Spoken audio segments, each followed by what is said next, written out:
Halo, halo, selamat malam semua. Apa kabarnya? Oke, kita siap untuk belajar hari kedua ya. Jadi kalau kemarin kita belajar basic, apa itu saham gitu ya, kenapa kita invest di saham, dan bagaimana caranya untuk membeli saham ya. Buka dulu rekening saham di sekuritas ya. Bebas teman-teman bisa buka di rekening yang mana aja, yang pastikan yang terdaftar gitu, yang resmi di OJK ya, pastikan itu. Selamat malam dari Jombang. Nah, nanti sekuritas itu pasti dia punya bank kustodian dan bank kustodiannya itu biasanya dibuatkan atas nama Anda, bukan atas nama orang lain tapi atas nama Anda ya, itu yang paling penting tuh. Jadi ketika nanti Anda setor ke rekening bank kustodian dari sekuritas itu, pastikan rekeningnya atas nama Anda, bukan nama orang lain ya. Oke, so kita akan mulai untuk malam hari ini, sudah lewat 5 menit, sudah lumayan, sudah setengah peserta, 144. So, kalau kemarin kita sudah belajar apa itu saham, hari ini kita belajar bagaimana memilih saham yang cocok untuk investasi. Judulnya day kedua, hari kedua, Active Investing, Guide to Find Great Stock, panduan untuk menemukan saham yang luar biasa, ya. Kemarin kita udah belajar bahwa saham itu sebenarnya adalah surat kepemilikan perusahaan. Jadi ketika kita membeli saham, itu sama dengan membeli perusahaan. Nah, atas dasar itu, kalau kita mau beli perusahaan, saya mau survei dulu nih sama teman-teman ya. Silakan ketik di chat. Kalau teman-teman mau beli perusahaan, teman-teman mau beli perusahaan yang mana? Yang pertama, yang sebelah kiri ya, satu, perusahaan yang untung dan bertumbuh, ya ini satu. Atau yang kedua, perusahaan yang rugi dan menurun. Ayo silakan, ketik di chat. Survei dulu sedikit. Pak Wahyu satu, Pak Edwin satu, Bu Wewensi, Wenwenci ya. Untung. Vima, Cuan dan Grow, wis mantap. Pak Budianto satu, Bu Ayu yang untung dan bertumbuh tentunya coach. Yes. Bu Santi yang kiri, Bu Nora kiri lah coach. Bu Tanti satu, Pak Lutfi satu, Pak Niko satu, Pak Roni satu. Nah menarik nih, Bu Nelly dua. Kenapa Bu Nelly? Bisa cerita nggak? Alasannya apa Bu Nelly pilih dua?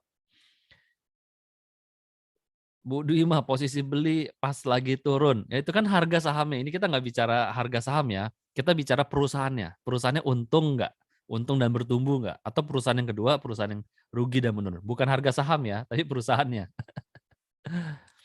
Pak Hardi dua. Oh, kenapa nih? Alasannya apa nih Pak Hardi? Pak Munawara juga dua. Alasannya apa nih? Boleh cerita. Pak Yos Cilegon juga dua. TS satu kiri, growth dan high profit. Asfian 2, Sandiaga Uno kali. Yes, betul. Oke, so, yang memilih 2, saya berasumsi ya, saya berasumsi, kalau boleh share alasannya di chat gitu ya. Tapi saat ini saya berasumsi, mungkin teman-teman memilih membeli perusahaan rugi dan menurun dengan harapan teman-teman bisa perbaiki, nanti kalau ketika bisnisnya sudah pulih, jadi untung dan bertumbuh, bisnisnya bisa langsung grow ya, bisa langsung naik berkali-kali lipat, multi baggers gitu ya. Cuman masalahnya orang-orang seperti kita, pembeli retail yang belinya sedikit-sedikit ya duit kita belum triliunan gitu ya, kita nggak mungkin masuk ke dalam jajaran direksinya, nggak mungkin punya akses untuk mengendalikan jajaran direksi, mengatur arah strategi perusahaan gitu ya, sulit sekali. Bahkan ketika saya di-hire sebagai business coach pun, saya nggak punya kendali untuk ngurusin strategi perusahaan, untuk ngurusin jajaran direksi, "Kamu lakukan ini, kamu lakukan ini." Yang bisa saya lakukan adalah memberikan rekomendasi ya. Kita sama-sama melakukan analisa, saya berikan rekomendasi. Nah, masalah rekomendasi itu kemudian dipraktekkan atau enggak oleh owner maupun direksi, ya itu di luar wewenang saya, gitu ya. Itu udah bagiannya mereka. Nah, apalagi kita gitu kan, yang belinya lotnya sedikit, belum nyampe triliunan, jadi, sulit ya membeli perusahaan rugi dan menurun untuk kita, perbaiki dan kemudian naik, berharap naik, ya. Perusahaan rugi dan menurun ini kecenderungannya 2, antara dia bangkrut atau dia bisa balik lagi, gitu kan. Nah, pada dasarnya kalau kita mau membeli perusahaan sudah pasti sesuai dengan teman-teman ini semua, banyak semuanya mungkin 90% ya, pilih yang pertama, perusahaan yang untung dan bertumbuh. Ya, ini kata kuncinya, untung dan bertumbuh. Ya, kita mau perusahaan itu untung. Kenapa? Kalau perusahaannya untung, ya kurang lebih lah ya, perusahaannya sehat, kurang lebih gitu. Kalau perusahaan yang untung kurang lebih perusahaan yang sehat. Nah, kalau perusahaannya bisa bertumbuh terus setiap bulan ya, setiap kuartal, setiap semester, setiap tahun dia bertumbuh terus, artinya apa? Perusahaan ini akan hidupnya lama gitu. Jadi perusahaan ini sudah sehat, hidupnya lama gitu ya. Kayak orang gitu kan yang suka berolahraga ya sudah sehat, terus umurnya bisa panjang gitu. Ya. Jadi oleh karena itu maka kita pengen membeli perusahaan yang untung dan bertumbuh gitu. Ya, ini keuntungan perusahaan dan keuntungan perusahaannya terus bertumbuh. Jadi secara prinsip ini aja. Nah, ketika teman-teman mau beli saham, beli sebuah perusahaan, pilihlah yang perusahaan untung dan bertumbuh. Itu aja prinsipnya. Jadi nomor satu, cek perusahaannya untung nggak. Nah, kalau sudah untung, cek laporan tahunannya. Ya, secara berkala dia keuntungannya bertumbuh atau enggak. Nah, itu aja. Hal pertama yang kita cek. Jadi secara sederhana itu. Ya, kalau di luar kan banyak detail-detailnya ya. Nah, kalau teman-teman sudah semakin ahli, ya teman-teman boleh tambahkan detail-detailnya. Nah, di sini ya saya tadi siang ya kita banyak japri dengan teman-teman ya, banyak yang ngobrol, banyak yang nanya gitu ya. Balik lagi secara prinsip saya mau jelaskan teman-teman adalah ketika kita memulai sebuah perjalanan di sebuah, misalnya teman-teman perjalanan di dalam sebagai investor saham, teman-teman baru memulai, prinsipnya tuh selalu ini selalu sebuah prinsip yang saya pegang, bisa karena terbiasa. Jadi untuk hal apapun yang teman-teman baru masuk, ya mungkin teman-teman ada yang baru masuk kerja, ada yang pindah bidang, ada yang mencoba hobi baru, atau ada yang mau masuk ke dalam investor saham, prinsipnya selalu sama buat saya. Saya selalu pakai pegang teguh prinsip ini. Bisa karena terbiasa. Kalau belum bisa, artinya belum terbiasa. Nah, jadi nomor satu adalah kita terbiasa dulu. Ya, terbiasa. Nah, prinsip saya untuk belajar ketika mau membiasakan diri, nggak langsung masuk yang ke advance. Wah, itu kan mabok gitu ya. Jadi sesuai dengan levelnya kita. Ya kayak anak sekolah, kalau umur 7 tahun, 6 tahun, masuk ke SD kelas 1 dulu. Nggak langsung umur 6 tahun langsung masuk ke SMA gitu kan. Mabok, apalagi masuk masuk kuliah.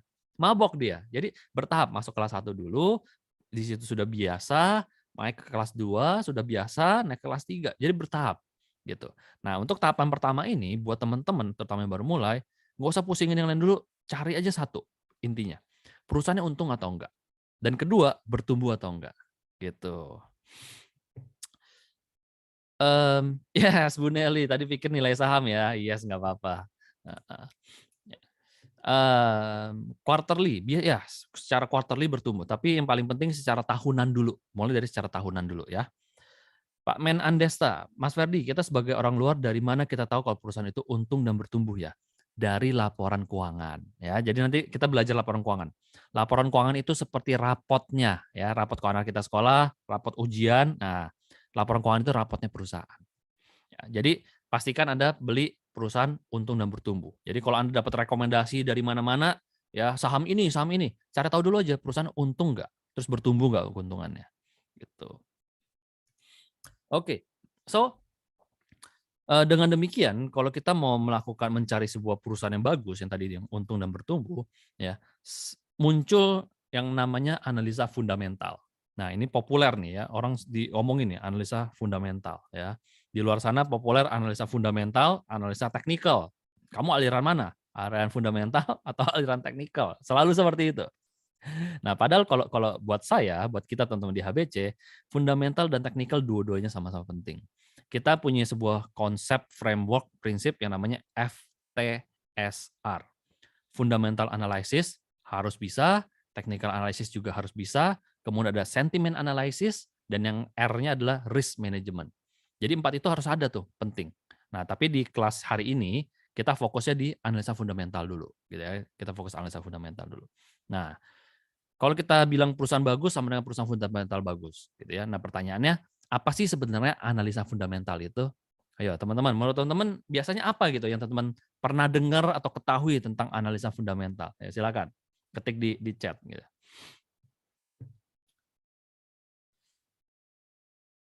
Pak Budiman, Jackson, apakah laporan perusahaan bisa jujur? Secara ada sebagian info banyak perusahaan yang memasukkan laporannya dibilang untung padahal rugi. Yes, bisa juga laporan keuangan dimanipulasi dengan cara yang legal gitu ya. Kita sebutnya financial engineering. Tapi untuk pada tahap ini kita nggak usah pusingin itu dulu. Ya pada akhirnya financial engineering pasti akan ketahuan kok ya di market yang super efektif ya, sekarang ini. Gitu. So sekarang yuk saya pengen tahu nih teman-teman nih ya. Apa sih yang teman-teman ketahui, yang pernah dengar tentang analisa fundamental ya? Kira-kira apa tuh? Apakah analisa fundamental menurut Anda? Ya, silakan ketik di chat. Pak Pradana, bagaimana dengan bandarmologi? Nah, kita nggak bahas di sini ya, tapi secara singkat, sebenarnya pada prinsipnya awalnya bandarmologi ini adalah volume price analysis, ya, analisa volume, yaitu ada di technical analysis sebenarnya. Oke, Bu Nelly, tiap tahun kasih dividen. Oke, Pak Simpson, balance sheet, income statement, cash flow, laporan keuangan ya. Pak Niko, fundamental itu manajemen perusahaannya, baik produknya selalu laku ya. Manajemen perusahaan baik, produk selalu laku. Yes, yes. Pak Reza, analisa kondisi perusahaan, keuangan perusahaan dan prospek ke depannya. Betul, betul juga. Keuangan perusahaan, prospek ke depan. Pak Dan, melihat rasio-rasio di laporan keuangan dibandingkan dengan industri sejenis. Yes, ada juga seperti itu. Pak Sefway Karawang, salah satunya PER yang ada di mobil gitu. Nggak ya, price earning ratio ya, PE rasio. Nanti kita belajar tuh besok, kita detail itu besok, PE ratio. Fundamental Business Prospectus, Pak Arya. Pak Hardi, dividen ada tiap tahun, keuntungan tidak dijadikan pembelian aset secara terus-menerus, rasio hutang kecil, laba dari operasional tinggi. Wah, dalam nih ya. Pak Sefway per PBV. Pak Iskandar, Go, Jambi. Oh, Jambi. Istri saya dari Jambi, Pak Iskandar. Pemiliknya siapa? Laporan keuangannya baik. Yes, itu juga betul. Pak Adi, analisa kondisi keuangan perusahaan, kesehatan perusahaan, balance perusahaan. Yes, betul juga. Pak Pradana, per PBV, profit di atas 100 miliar, omset di atas 1 triliun, minimal LQ45. Wah, itu kriteria sahamnya Pak Pradana ya. Pak Edwin, fundamental analysis lebih fokus pada kesehatan perusahaan, konsisten memberikan dividen yang bertumbuh setiap kuarter. Oke. Pak Bisma, merupakan acuan bagi para investor dan sebagian trader dalam memilih dan melepas saham. Yes, betul Pak Bisma, itu acuan ya, betul sekali. Pak Prinsen, aset dan liabilitas. Pak Januar, GCG, good corporate governance. Ya, nggak ada yang sebut ESG ya, lagi ngetren sekarang ESG. Environment Social Governance juga. Potensi prospek bisnis, Pak Simpson. Yes, yang teman-teman sebutkan ya semuanya itu betul, tapi kurang lengkap ya. Cuman ini dengan kalau satu yang lain ditambah-tambahin gitu saling melengkapi ya, jadi satu buah komplit gitu ya. Jadi dan satu hal yang saya baca kesamaan dari semuanya ini, sebagian besar selalu mengacu pada laporan keuangan, ya selalu mengacu pada laporan keuangan. Analisa fundamental yang teman-teman sebutkan selalu mengacu pada laporan keuangan. Padahal analisa fundamental itu bukan hanya sekedar laporan keuangan. Analoginya seperti gini, laporan keuangan itu adalah rapot, benar ya? Kayak anak-anak dapat sekolah itu adalah rapot. Rapot itu apa? Rapot itu kan hasil. Ujiannya udah lewat. Begitu juga dengan laporan keuangan. Itu adalah hasil. Ya, kerjanya udah lewat di belakang, di masa lalu. Sementara kalau kita invest saat ini, kita dapat duitnya, kita pengen dapat duit yang kapan? Pasti duit yang kita dapat di masa depan kan? Kita invest sekarang, berarti mulai titik nol nih, kita mendapatkan keuntungan nih. Nah, berarti pertumbuhan yang akan terjadi itu ada di mana? Di masa depan. Ya. Sementara laporan keuangan itu masa lalu. So ini ada mismatch nih, ada yang nggak cocok nih. Ya, saya pengen keuntungan di masa depan, tapi kenapa yang saya lihat laporan keuangan di masa lalu? Nah, oleh karena itu, analisa fundamental itu sebenarnya bukan hanya sekedar membaca laporan keuangan. Ya, Pak Edwin, potensi pertumbuhan perusahaan di masa depan itu yang paling penting. Jadi ketika saya bilang analisa fundamental, ini adalah definisinya saya, yaitu menganalisa semua faktor. Ya, saya garis bawah ini. Semua faktor ya, semua ada kata semua, faktor. Berarti banyak banget dong. Yes, banyak banget. Tapi faktor yang apa nih? Faktor kan bisa untuk banyak hal gitu. Yang mempengaruhi pendapatan perusahaan atau kesuksesan perusahaan di masa depan. Well, kita bisa bilang ya, perusahaan hadir untuk apa? Untuk make money, ya kan? Bisnis hadir untuk apa? Make money, menukarkan produk dan jasanya dengan uang, gitu kan? Jadi untuk dapat duit, gitu ya. Jadi kalau saya bilang analisa fundamental secara singkat dan sederhana itu analisa semua faktor yang mempengaruhi perusahaan ini dapat duit nggak di masa depan. Jadi kalau misalnya tidak muncul berita, muncul berita bahwa perusahaan XYZ akan mendapatkan project dari perusahaan ABC gitu ya misalnya. Yang analisa kita ya, kalau gitu perusahaan ini bisa dapat duit dong. Berapa banyak, berapa besar dapat duitnya. Nah, itu sederhananya seperti itu. Ya. Jadi analisa semua faktor yang mempengaruhi pendapatan gitu. Nah, kalau kita bicara semua faktor pendapatan, berarti banyak banget dong. Yes, inflasi kita pelajarin, kompetitornya kita pelajarin, manajemennya kita pelajarin, apalagi produknya kita pelajarin, bisnis modelnya, orang-orang yang bekerja di dalamnya kita pelajarin, terus apalagi kompetitor, apalagi suku bunga, pemerintah, wah banyak banget gitu ya. Efisiensi, inovasi perusahaan ya. Jadi itu pentingnya gitu ya. Cuman kalau kita bikin sederhana, setiap kali teman-teman dapat berita segala macam, pikirin aja, apa dampaknya terhadap perusahaan, terhadap duitnya perusahaan, gitu aja sederhananya. Ya. So itu adalah analisa fundamental ya. Yes, Pak TS ya. Analisa makro, sentimen itu juga penting. Makanya kita ada sentimen analysis ya. Market risk, buyer risk, competitor risk, wah banyak banget soalnya ya. Tapi buat teman-teman yang baru nggak usah khawatir, kita akan buat ini sangat sederhana buat teman-teman ya. Mulai aja dari untung dan bertumbuh, dua kata kunci itu ya. Analisa semua faktor yang mempengaruhi bisnis perusahaan terkini dan juga prospek ke depannya. Yes, Pak Latif. Terutama untuk prospek ke depan ya, karena balik lagi kan kita investasi sekarang untuk keuntungan perusahaan di masa depan. Kita berdapat duitnya di masa depan gitu. Nah, saya memperkenalkan teman-teman dengan sebuah saham yang tahun lalu 2021 naik 666%. Wow, luar biasa. Kalau Anda invest 100 juta ya, di akhir tahun dalam waktu setahun sudah naik jadi 600 juta ya. Oke, ada yang tahu saham apakah ini? Mirip seperti analisa kredit ya. Yes, betul mirip sama analisa kredit. Cuma analisa kredit kan dari keamanan perusahaan kan, keberlangsungan perusahaan. Yes, Pak Ju, ASA. Perusahaan apakah ASA tersebut? Yes, betul Pak Latif. Yes, betul Mister ITC ASA. Ibu Ju, oh maafkan aku Pak. Ibu Ju, yes. Yes, HM, kurir antar aja. Yes, yes, yes. Kurir antar aja. Jadi ini adalah saham ASA ya, ASA.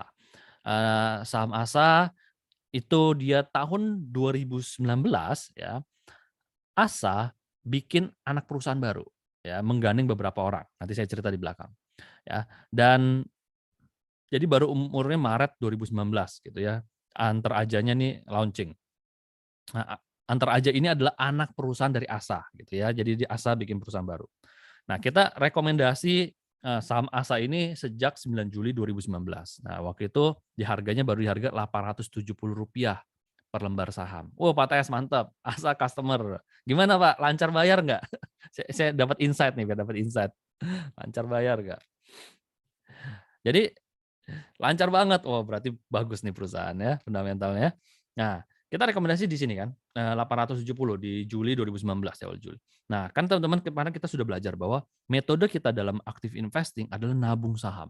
Ya, jadi setiap bulan kita cicil beli saham. Nah, sehingga setiap bulan saham-saham dari member-member kita semuanya akan menyicil ya beli sahamnya, gitu ya. Sebentar, mana? Oke, di sini. Nanti ya setiap bulan di sini beli. Bahkan ketika dia turun ya, ketika dia turun, kita juga tetap rekomendasi, ayo tetap beli, nggak apa-apa, fundamentalnya bagus kok perusahaan ini. Karena kita udah analisa. Jadi walaupun dia tetap beli. Ya setiap bulan dia akan beli, ya beli, beli, beli, beli sampai akhirnya dia breakout, ya dia breakout, kita bilang stop, nggak usah beli lagi, saatnya panen, ya saatnya panen. Jadi dari batas ini udah bebas tuh, udah mereka nggak usah beli lagi, terserah kalian mau profit taking di angka berapa. Gitu ya. Ada yang nahan, ada yang dapat 200%, ada yang dapat 300% gitu ya. Well, iya kan gatel ya udah dapat keuntungan segitu ya. Saya nggak tahu ada nggak yang berhasil dapat tahan sampai 600 kemarin itu ya. Kayaknya kemarin nggak ada yang bilang deh tahan sampai 600. Tapi ini potensinya ya. Inilah yang kita bilang namanya saham multi baggers ya, saham multi baggers. Saham multi baggers itu apa? Buat teman-teman yang baru, saham multi baggers adalah saham-saham yang memiliki potensi kenaikan lebih dari 100%, ya.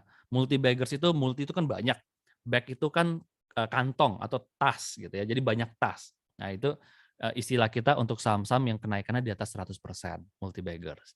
Nah, kalau kita hanya mengandalkan analisa teknikal ya, sulit bagi kita untuk menemukan saham-saham multi baggers. Kenapa? Karena bagaimana kita bisa tahu sebuah saham bisa naik, harga sahamnya bisa naik berkali-kali lipat, Itu dari mana caranya? Itu dengan cara menganalisa strategi perusahaan. Ya, strategi perusahaan. Nah, untuk ASA, kenapa kita memilih ASA pada saat itu kita rekomendasi ASA? Karena mereka meluncurkan anak perusahaan antar aja. Yang menurut kita, antar aja ini akan membantu perusahaan pertumbuhannya berkali-kali lipat. Dan betul aja, pertumbuhan keuntungan perusahaan di ASA berkat antar aja itu berkali-kali lipat. Naiknya lumayan drastis naiknya. Gitu ya. Nah, nanti kita belajar. Saya akan share di belakang ini. Jadi, itulah pentingnya melakukan analisa fundamental.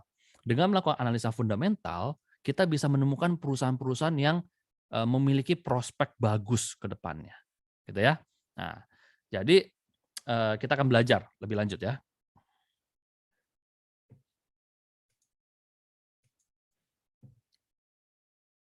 Nah, bagaimana bisa mengenali perusahaan fundamental bagus gitu ya? Gimana caranya bisa mengenali perusahaan fundamental bagus? Kita menggunakan metode namanya metode 4P. Kita menggunakan metode 4P. 4P ini apa aja? 4P ini adalah pertama adalah people. Siapa orang-orang yang bekerja di dalam perusahaan itu dan siapa orang-orang yang mendukung perusahaan tersebut. Kita menganalisa mulai dari direksinya, komisarisnya, sampai shareholder-nya. Siapa aja. Itu penting. Kenapa? Karena perusahaan ini bisa sukses atau enggak. Ingat ya teman-teman, kita beli saham bukan cuma sekedar kode dan angka. Kita beli perusahaan. Nah, oleh karena itu kita pengen beli perusahaan yang bisa untung dan bertumbuh. Nah, bagaimana perusahaan ini bisa untung bertumbuh? Ya tergantung orang-orang yang kerja di dalamnya. Kompeten nggak mereka? Kalau orang-orang dalamnya nggak kompeten, ya bagaimana perusahaannya bisa maju, gitu kan? Nah, makanya kenapa people ini sangat penting. Ya, menganalisa people. Apakah orang-orang yang bekerja di dalamnya itu bisa kompeten atau enggak, gitu ya. Nah, apakah orang-orang dalamnya ini bermasalah atau enggak? Nah, itu kita harus tahu. Itu harus kita pelajarin. Nah, kedua dari sisi apa? Produknya, ya atau bisnis modelnya. Ya, kenapa? Karena perusahaan kan dapat duit dari menjual produk dan jasanya. Kalau produk yang nggak laku, kita nyobain nggak enak, kita sendiri aja nggak suka gitu ya jangan invest di perusahaan tersebut. Kenapa? Karena kalau produk yang nggak disukai oleh masyarakat, cepat atau lambat perusahaannya pasti akan rugi. Pasti penjualannya akan menurun. Mungkin ketika launching, semua orang pengen nyobain, penjualan meningkat. Tapi kalau habis itu nggak ada yang beli lagi, nggak ada yang mau coba lagi, nggak ada yang mau repeat order, lama-lama kan pasti menurun. Kalau menurun-menurun terus, rugi. Rugi, die perusahaannya, mati perusahaannya ya, bangkrut. Ya. Jadi ini sangat penting nih, gitu. Jadi perlu tahu produknya apa. Dengan kata lain, bisnis modelnya seperti apa, bagaimana cara perusahaan ini bisa menghasilkan uang, gitu ya. Selanjutnya yang ketiga adalah performance, ya, kinerja perusahaan. Nah, disinilah baru kita membaca yang namanya laporan keuangan, gitu. Nah, jadi laporan keuangan itu cuma seperempat ya, seperempat dari total analisa fundamental yang 4P ini gitu. Jadi bukan yang terutama gitu ya, salah satunya aja. Ya. Jadi kenapa kita perlu membaca laporan keuangan? Ya untuk itu, untuk tahu kinerja perusahaan ini di tahun-tahun sebelumnya itu seperti apa. Seperti kalau kita anak-anak lah, bagaimana kita tahu anak kita di sekolah pelajarannya pinter atau ujiannya bagus, nilai dan segalanya. Pasti kita acuannya balik lagi ke rapot kan, utamanya kan itu, ya rapot. Walaupun mungkin ada evaluasi yang lain-lainnya ya, karakter dan sebagainya. Tapi itu kan dalam bentuk sebuah report, laporan dari gurunya. Ini juga sama. Laporan keuangan menjadi laporan kinerja untuk kita pemegang saham. Ya, jadi ketika perusahaan itu sudah TBK, sudah masuk bursa, dia harus menjadi perusahaan terbuka, gitu kan. Artinya dia harus melaporkan kinerjanya kepada siapa? Pemegang saham. Nah, makanya di situ kita mempelajari kinerja masa lalunya untuk mengetahui perusahaan ini sehat atau enggak, kinerjanya bagus atau enggak. Nah, kemudian dari situ kita mencoba untuk mengestimasi, ya kalau bahasa keuangannya memforecast gitu ya. Mencoba untuk mengestimasi pertumbuhan ke depannya seperti apa. Nah, karena itu masuk ke P yang keempat yang paling penting yaitu potensial predictability. Ya, potensi itu potensi. Predictability kan mencoba mengestimasi, memperkirakan ke depannya gimana. Ya, jadi potensi ke depannya seperti apa nih perusahaan ini? Ya, apakah bisa bertumbuh terus keuntungannya? Ini di sini kita nggak ngomongin harga saham ya teman-teman ya. Hari ini kita murni ngomongin bisnis perusahaan. Jadi kalau saya bilang bertumbuh itu pasti ya keuntungan perusahaan, gitu ya. Jadi materi hari ini nggak ngomongin bahas harga saham sama sekali. Itu materi besok. Ya, karena di sini kita bahas analisa fundamental. Ya, jadi analisa fundamental itu analisa perusahaan. Ya, perusahaan ini layak beli atau enggak, gitu sederhananya. So makanya poin keempat ini sangat penting. Apakah perusahaannya punya potensi bertumbuh atau enggak? Gitu ya, punya potensi bertumbuh ke depannya atau enggak? Itu yang paling penting.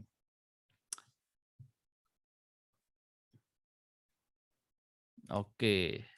Definisi kompeten bagaimana? Reputasi ya, kita harus sering-sering membaca, googling orangnya, dengar reputasinya seperti apa ya. Nanti sepak terjangnya muncul. Nah, bisa tahu. Lama-lama kita akan muncul orang-orang yang familiar, orang-orang yang sering terdengar. Oh, yang ini reputasinya bagus, ini reputasinya jelek. Jadi itu sering. Sering-sering membaca ya. Ingat prinsipnya bisa karena terbiasa gitu ya. Untuk tahu informasi produk, people, performance, potensial predictability dari mana ya? Well, kita melakukan riset ya, Google dan laporan keuangan ya, Google dan laporan keuangan, 2 yang paling utama ya. Di dalam laporan keuangan, company profile dan laporan keuangan biasa ada ulasan perusahaan. Yes, betul sekali Bu Ju. Jadi laporan keuangan itu penting untuk dibaca ya. Memang itu tebal tapi detail di dalamnya gitu. Pak TS, forecast 5 sampai 10 tahun ke depan. Yes, Bu Ju, tapi people kompetensi dalam perusahaan gimana ukurnya? Kita biasa akan googling ya, kita akan googling berita apa yang muncul mengenai mereka. Kalau tidak ada berita buruk, ya mungkin mereka tidak pernah melakukan hal-hal buruk gitu. Terus juga kita bisa melihat track record mereka pernah bekerja di perusahaan mana aja. Itu menjadi salah satu tolak ukur juga. Untuk kita tahu, oh dia pernah di perusahaan-perusahaan ini.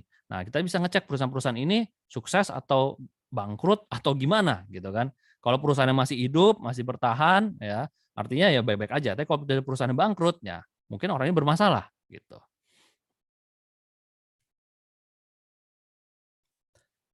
Yes, so kita masuk ke poin pertama, people. Nah, yang punya asa adalah Pak Teddy Rahmat. Nah, ini orangnya nih ya. Siapakah Pak Teddy Rahmat ini? Pak Teddy Rahmat saat ini adalah 10 orang terkaya di Indonesia. Ya, kalau buat kita yang bergerak di dunia bisnis, investasi pasti kenal betul Pak TP Rahmat ini. Ini orang yang sangat luar biasa, sangat well respected gitu ya, sangat well respected dan dihormati gitu ya. Dan beliau sepak terjangnya dulu adalah beliau adalah ex CEO Astra Group. Ya, salah satu orang yang membesarkan Astra gitu ya. Mantan yes Pak Bu Ju, mantan bos Astra, value-nya bagus, sangat bagus karena beliau salah satu yang membesarkan Astra Internasional ya. Kan pernah mendapat Best CEO Award tahun 2001 ya. Sekarang 10 orang terkaya di Indonesia. Nah, ketika Pak Teddy Rahmat muncul berita Pak Teddy Rahmat mau kongsian bikin sebuah perusahaan gitu ya, bikin sebuah perusahaan bergerak di bidang logistik, kita langsung twing twing twing twing twing alert nih, apa nih kayak menarik nih gitu, menarik nih. So kita selalu start from the people karena kita tahu di tangan Pak Teti Rahmat, perusahaan-perusahaan sukses-sukses semua gitu ya, sukses semua, gitu ya. Jadi kita langsung interest gitu ya, under perusahaan yang mana nih, karena tidak semua perusahaannya Pak Teddy Rahmat IPO, ada juga perusahaan-perusahaan yang masih private gitu ya. Nah, so kita red alert alert alert, penasaran penasaran. Nah, jadi kita mulai dari people. Oh, Bu Jo account officer-nya dulu ya, mantap belajar dari orang luar biasa nih. Nah, ketika muncul berita itu kita mencoba cari tahu, ini perusahaan kongsian, kongsiannya dengan siapa gitu, ya kerjasama dengan siapa. Dan muncul kita riset dan muncullah sebuah nama PT Semangat Bambu Runcing. Yang kita cari tahu ternyata itu adalah investasi pribadi dari William Tanuwijaya. Ya, buat teman-teman yang mungkin nggak familiar siapa beliau, beliau adalah founder dari Tokopedia. Ya. So kita menganalisa, kalau ada William yang berada di belakang dari Antar Aja, sementara Antar Aja ini adalah bisnisnya adalah logistik, ya berarti perusahaan yang baru muncul ini, baru lahir ini, ceprot gitu ya, baru lahir gitu ya, sudah bisa langsung dapat masif customer dari Tokopedia satu Indonesia. Artinya apa? Pertumbuhan dia untuk menuju break even point pasti akan sangat cepat. Ya, pasti nggak butuh waktu lama daripada perusahaan-perusahaan lain yang baru mulai yang merintis dari nol gitu ya. Nah, di sini pasti akan langsung digandeng Tokopedia dan akan langsung cepat. Dan benar aja ya, dalam waktu 19, 20, 21, dalam waktu 2 tahun sudah BEP. Ya, sudah BEP. 2020 atau 2021 dia sudah BEP. Dalam waktu 1-2 tahun lah saya lupa ya. Sudah break even point, sudah untung. 2 tahun ya, 2 tahun seingat saya kayaknya. So selain William ya, ada lagi partner yang lain di dalam Antar Aja, ya, pemegang saham yang lain, yaitu adalah SF Express. Dan kita cari tahu siapa SF Express ini. Ya, jadi ternyata SF Express ini adalah salah satu perusahaan logistik terbesar di China. Dan dia adalah perusahaan terbesar keempat di dunia. Bayangkan, terbesar keempat di dunia. Ini kan berarti sudah perusahaan besar, perusahaan sudah profesional, sudah matang, sudah mature gitu kan. Nah, sementara ini ada anak ingusan gitu ya, bayi baru lahir gitu ya, digandeng sama orang yang sudah matang gitu di dunia ini. Pasti dia akan transfer teknologi, SOP-nya, strukturnya, cara kerjanya, semuanya, dokumentasi segala macam, itu udah tinggal copy paste aja gitu. Sudah tinggal transfer. Nah, pasti akan sangat cepat ya pertumbuhannya, pasti akan sangat cepat proses penyesuaiannya, proses kerjanya dan segala macam persiapannya. Nah, itu yang kita pikirkan dari sisi people-nya. Makanya ini penting. Nah, ini berikutnya kita lihat salah satu contoh dari transfer teknologi dari SF Express. Kita lihat gudangnya dari Antar Aja ya, warehouse-nya Antar Aja.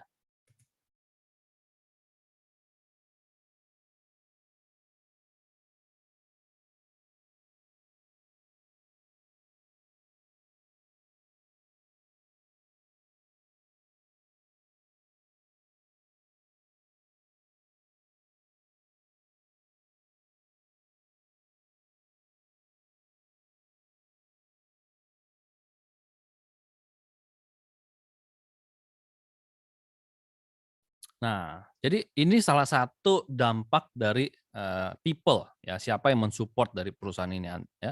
Jadi bisa sudah sebegitu canggihnya ya, sudah menggunakan robot. Bahkan aplikasinya saya sekarang pakai Antar Aja, terutama Antar Aja. Kenapa? Karena ya bukan karena saya juga pemegang saham gitu ya, beli sahamnya, tapi memang pakai aplikasinya enak banget gitu. Ya, saya duduk manis di rumah, pencet, nanti dia datang pick up, jemput gitu. Ya sudah, santai saya benar-benar di rumah gitu, enak banget. Enak banget, saya nggak perlu keluar ke kantor logistik, nungguin ya segala macam. Saya cukup santai di rumah gitu. So, hal-hal seperti inilah yang membantu analisa kita berpikir, perusahaan ini ke depannya bisa berkembang atau enggak, gitu ya. Oke, lanjut. So, dari sisi produk atau bisnis model gimana ya? Seperti tadi kita bicara, produk atau bisnis model ini adalah bagaimana cara perusahaan bisa menghasilkan uang. Nah, ini kita masuk ke yang kedua nih. Nah, jadi kita harus tahu nih, Antar Aja itu ASA ya kita ngomong ASA. ASA itu bisnisnya apa aja sih? Ya, ASA ya. Bukan Antar Aja itu anak perusahaannya, ASA. Nah, jadi ASA itu sebenarnya core bisnisnya adalah bergerak di bidang transportasi. Ya, dia bisnis utamanya adalah corporate asaren di sini ya, yaitu menyewakan mobil ya, terutama ke perusahaan-perusahaan. Nah, seperti kita tahu, perusahaan-perusahaan besar itu tidak membeli mobil dinas, mobil kerja ya untuk alasan efisiensi biaya ya dan juga manajemen resiko. Jadi mereka memang bisnis modelnya adalah menyewa ya, menyewa. Termasuk kayak misalnya kalau kita bicara bank itu tidak pernah membeli sebuah aset untuk cabangnya, tapi yang dia lakukan adalah menyewa. Jadi itu bisnis model dari sebuah korporasi. Maka sangat masuk akal ya, corporate car ini bisa besar ya. Terus dari sisi startup-nya dia punya online car sharing, namanya Sharecar. Gitu ya. Ini mirip sewa mobil lah ya, pakai aplikasi. Nah, dia juga punya ASA driver service, ya punya driver service, ya supir gitu ya, menyewakan. Terus dia juga punya JBA, automotive auction, lelang mobil, ya mobil bekas gitu ya. Dan untuk startupnya dia punya Caroline, ini online marketplace buat mobil bekas juga. Dan ini kemarin ini baru aja IPO juga, ya anak perusahaan yang ini baru IPO kemarin. Dia juga punya ASA logistik ya, transportation and logistic service, dan yang salah satu yang bikin kita excited dan memutuskan untuk yuk kita invest di ASA sebenarnya adalah Antar Aja. Ya, kita percaya pertumbuhan Antar Aja ini akan membuat ASA ini semakin besar, ya akan membuat ASA ini besar gitu ya. Nah, jadi kita pelajarin semuanya bagaimana cara dia membuatnya gitu ya, cara dia menghasilkan uangnya ya. Dan yang paling penting ya, kenapa kita memutuskan tadi saya bilang karena Antar Aja, karena kita melihat potensi Antar Aja ini yang akan membuat ASA bertumbuhnya berkali-kali lipat gitu ya. Oke.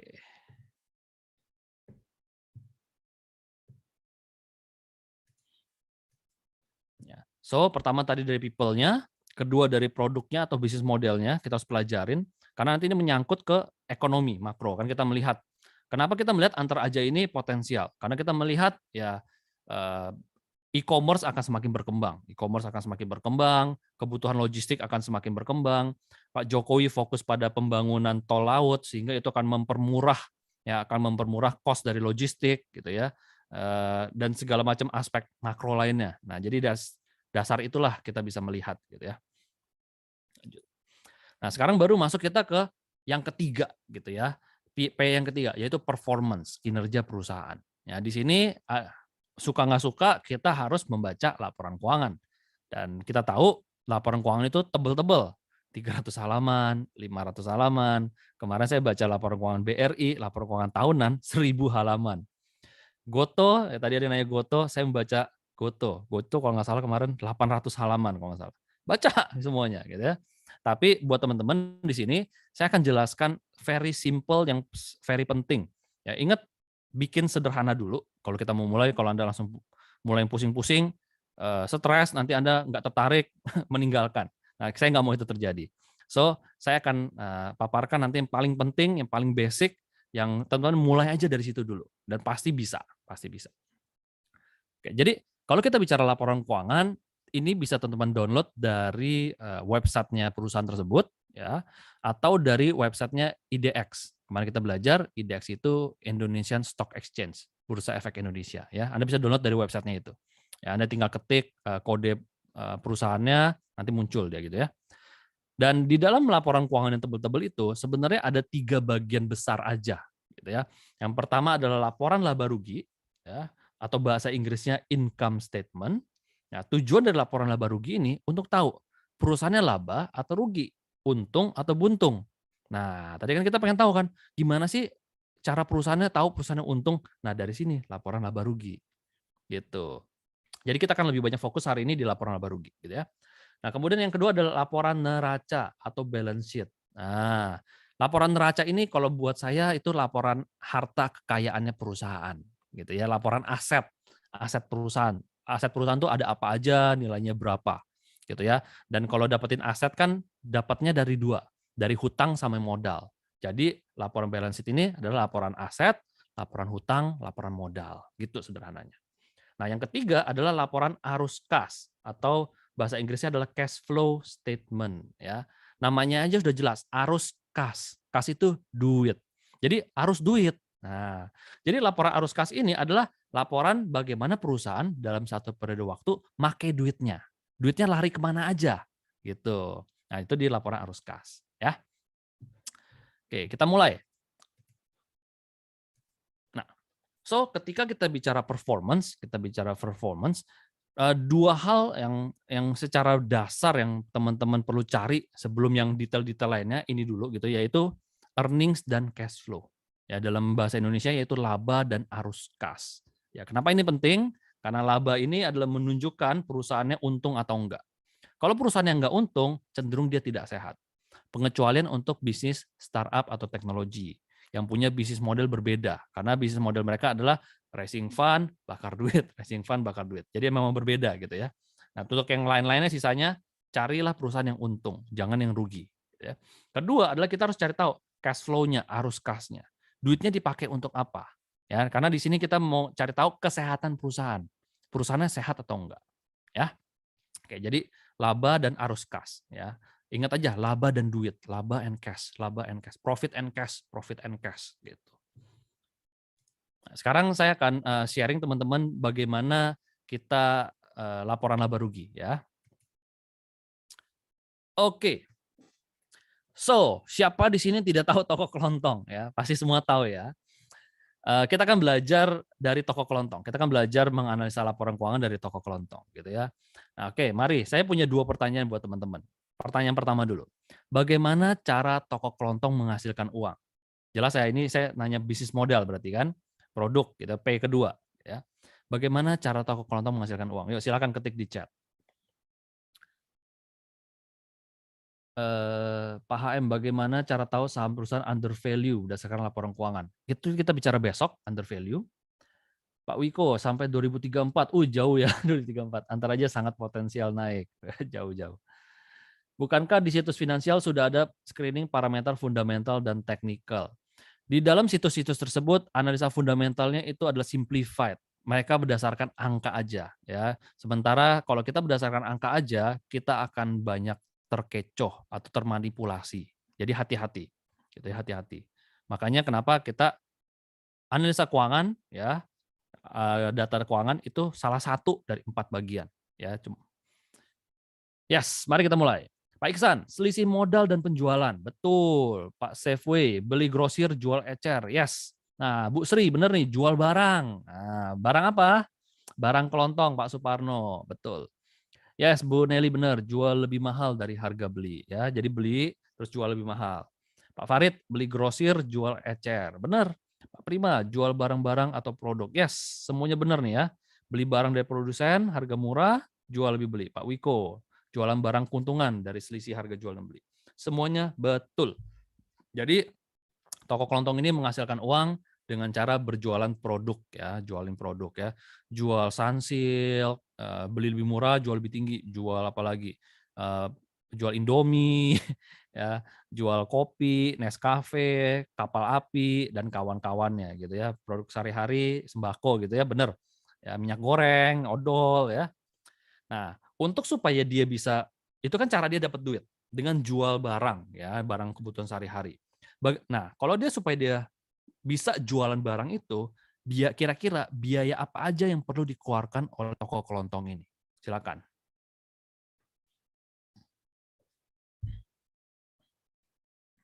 Mister ITC, sewa toko, betul, beli toko, bayar listrik, iuran keamanan, yes.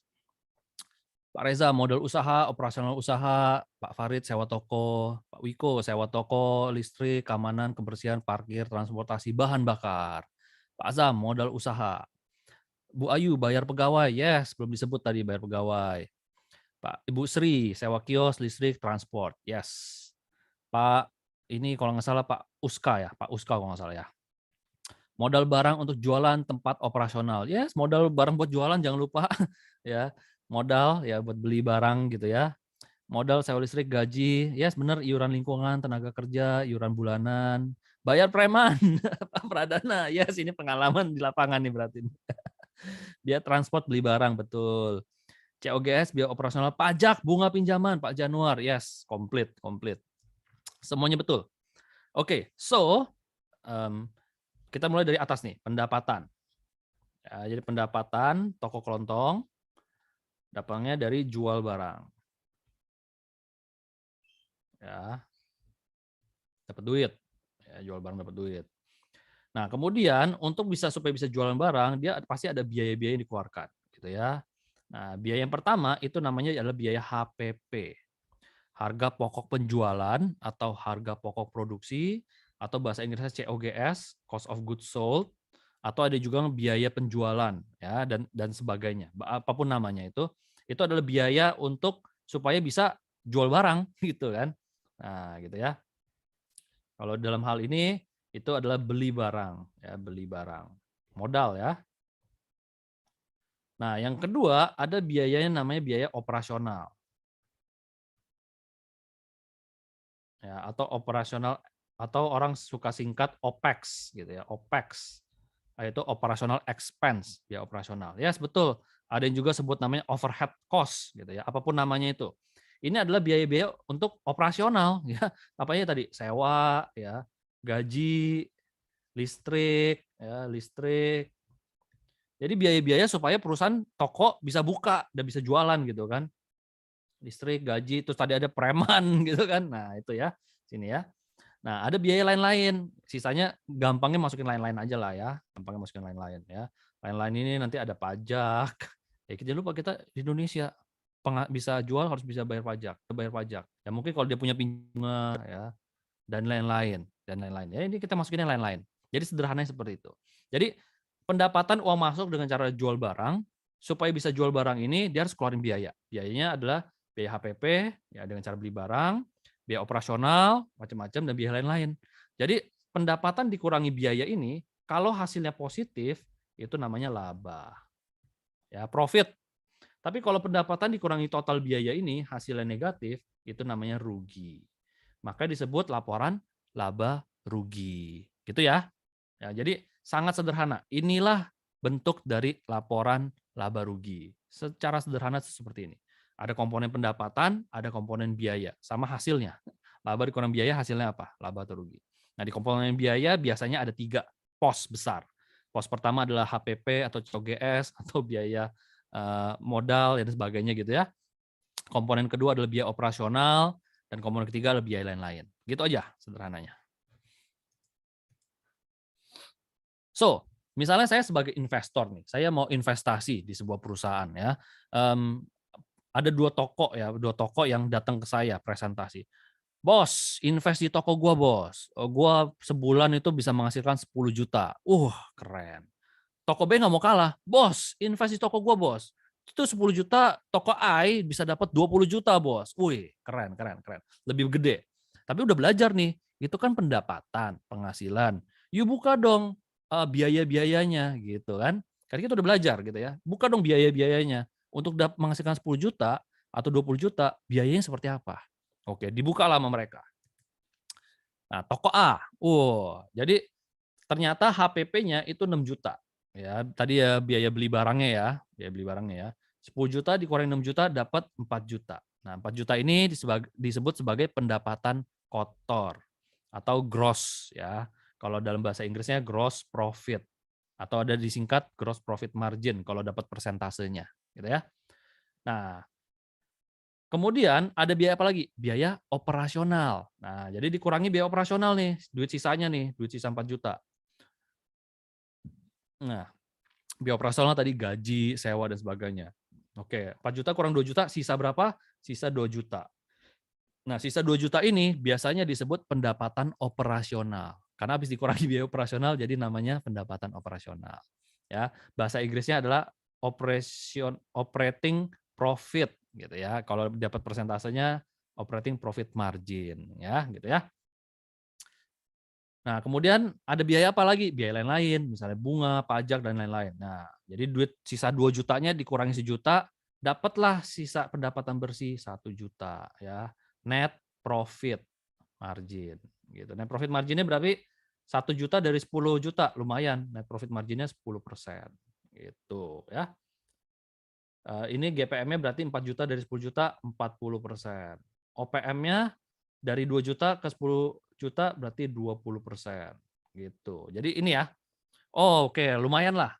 Mendapat pendapatan bersih 10% ya, 10%. Toko B, ayo you dapat 20 juta, jadi saya berharap you bisa dapat profit keuntungan bersih itu 2 juta. Minimal harusnya dapat 2 juta gitu kan. Sekarang 10% standarnya. Dibukalah sama toko B. Oke, ayo buka. Walaupun kayaknya berat hati gitu ya.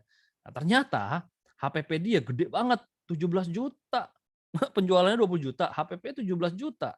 Ya mungkin yang ini jago nyari barang toko A ya. Yang B mungkin ini belanjanya di Carrefour Giant atau mana gitu yang mahal gitu ya, atau belanja di toko sebelah gitu ya. Ya pokoknya gede banget gitu ya.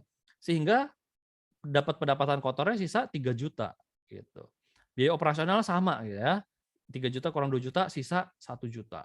Biaya bunga bank lain-lain 1 juta dikurangin habis, nggak untung gitu. Jadi ya udah, daripada saya ngelihat 20 jutanya, saya ngelihat pendapatan bersih. Saya invest di toko A dibandingkan toko B. Jadi gini ya, cara kita membaca secara sederhana laporan laba rugi untuk tahu perusahaan untung atau enggak gitu. Nah, ini adalah ilustrasi. Sekarang saya akan kasih contoh laporan keuangan dari ASA. Jadi kalau teman lihat ini adalah laporan keuangan dari ASA yang dikeluarkan secara resmi. Kalau teman-teman lihat ini adalah laporan periode 9 bulan. Artinya adalah Q3 ya, periode 9 bulan. Biasanya harusnya pakai tahunan, tapi waktu saya bikin presentasi ini ya tahun kemarin ya, laporannya belum keluar gitu ya, laporan belum keluar jadi saya pakai ini aja dan saya nggak ganti karena kan buat contoh aja, buat contoh aja. Ya, jadi cara bacanya seperti ini. Kita baca judulnya dulu ya, bahwa judulnya ini adalah laporan laba rugi ya, laporan laba rugi periode 9 bulan yang berakhir pada tanggal 30 September. Nah, ini tahun 2021, ini tahun 2020. Nah, disinilah kita mulai membandingkan. Ya, biasanya kalau saya akan membandingkan 5 tahun ke belakang. Jadi selama 5 tahun ke belakang dia bertumbuh nggak? Gitu ya. Nah, nomor 1 kita lihat pendapatannya. Oh, pendapatannya. Oh, naik nih dari 2,1 triliun jadi 3,4 triliun. Oh, luar biasa. Ya. Beban pokok pendapatan ya tadi belajar ya ini HPP ya atau COGS. Oh, dari 1,5 triliun naik ke 2,8. Wajar. Kan ini mengikuti omset ya. Nanti kita belajar analisa di belakang ya. Terus setelah HPP ada apa lagi? Biaya operasional. Nah, dari sisi yang sini sampai sini nggak usah pusing lihat detailnya. Wah, angkanya detailnya, wah mabok saya. Langsung aja ini anggap ini adalah biaya OPEX. Langsung gabung aja, langsung lihat. Sisanya setelah dikurangi OPEX dapat berapa laba operasionalnya? Oh, masih dapat 257 M. Ya, ini laba bruto ya tadi ya setelah dikurangin ya. Laba kotor, laba bruto. Ya, dari 209 naik jadi 257 M ya. Terus setelah ini ada HPP, udah ada HPP, udah ada OPEX, yang berikutnya apa? Berarti biaya lain-lain ya. Bikinin aja sederhana. Lain, pajak, bunga bank gitu ya. Sehingga di bawahnya dapat apa? Laba tahun berjalan, laba bersih. Nah, langsung aja kita lihat laba bersihnya. Oh, jadi 69 M laba bersihnya. Tahun lalu berapa? Tahun lalu 20 M. Wah, mantep. Naik berapa tuh? 300%. Naik 300% laba bersihnya. Ya, ya kita happy. Wah, naik nih, bertumbuh nih, bagus. Ini contoh aja. Biasanya kalau saya pribadi saya bikin 5 tahun ke belakang. Ya, jadi saya dapat trennya gitu.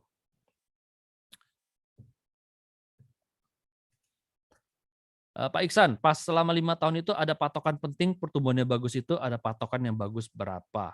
Untuk setiap sektor itu beda-beda. Jadi nanti kita belajar kita harus membandingkan dengan sektor industrinya masing-masing. Ya, dengan sektor industrinya masing-masing. Ya.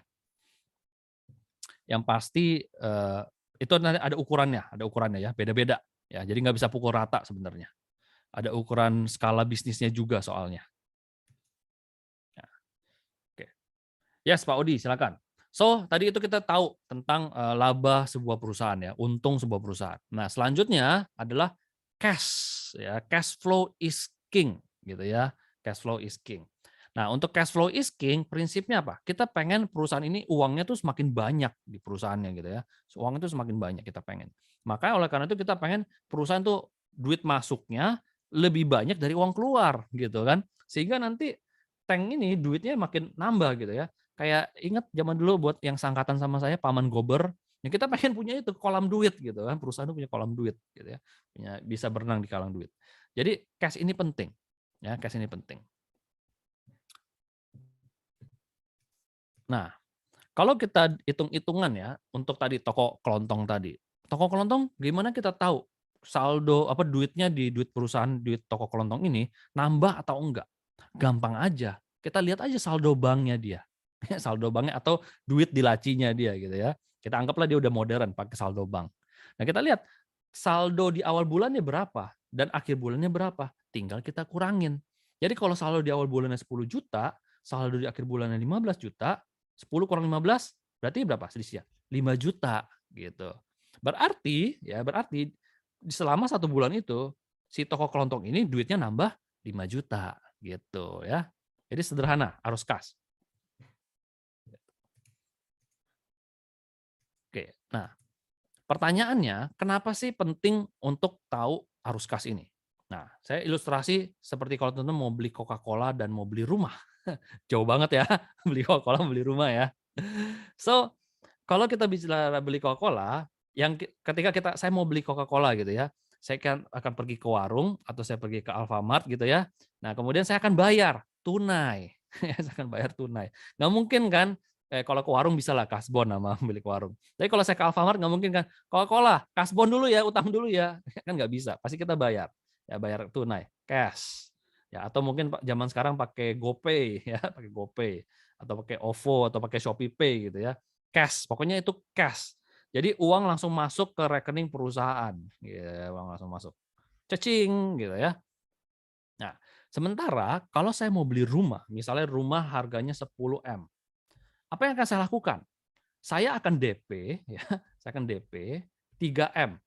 Ya, artinya apa? Saya bayar cash 3 M gitu. Nah, kemudian sisa 7 M-nya lagi gimana? Sisa 7 M-nya lagi saya akan pakai apa? KPR 7 M. Total 10M. Gitu. Pak Pradana bisa pakai kartu kredit. Waduh Pak, masa beli Coca-Cola sebiji pakai kartu kredit Pak? 5.000 bayarnya juga nggak enak. Bercanda ya. Nah, DP 3M ini, kalau kita beli sebuah rumah DP 3M ini adalah cash, ya, kontan, gitu ya. Nah, sementara KPR ini yang 7M ini itu apa? Hutang. Jadi tidak cash sifatnya, adalah hutang, ya. Nah, jadi ketika sebuah perusahaan ya menerima laporan laba rugi, ya ketika menerima laporan laba rugi, menerima laporan pendapatan, terima pendapatan gitu ya. Maka yang dilaporkan adalah 10M. Yang dilaporkan adalah 10M. Masuk ke dalam laporan laba rugi.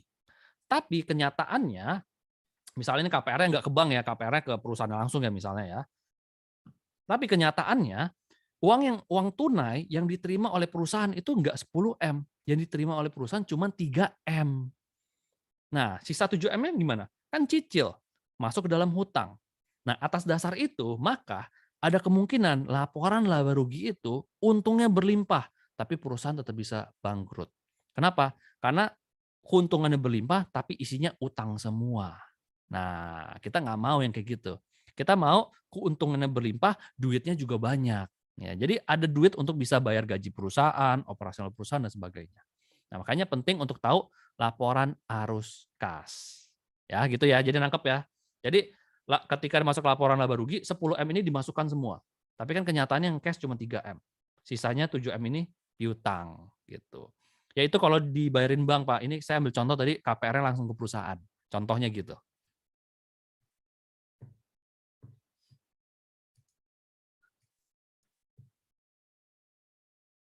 Ya. Nah, ini adalah contoh laporan arus kas dari ASA. Ya, kalau teman-teman nggak mau pusing, ya, kalau teman-teman nggak mau pusing, langsung lihat aja di endingnya, ya di sini, ya bertambah 327M, ya langsung di endingnya terakhirnya ini, yaitu kenaikan atau penurunan neto kas dan setara kas di tahun 2021 itu naik 320M. Nah, kalau teman-teman nggak mau pusing, langsung lihat di sini, gitu ya.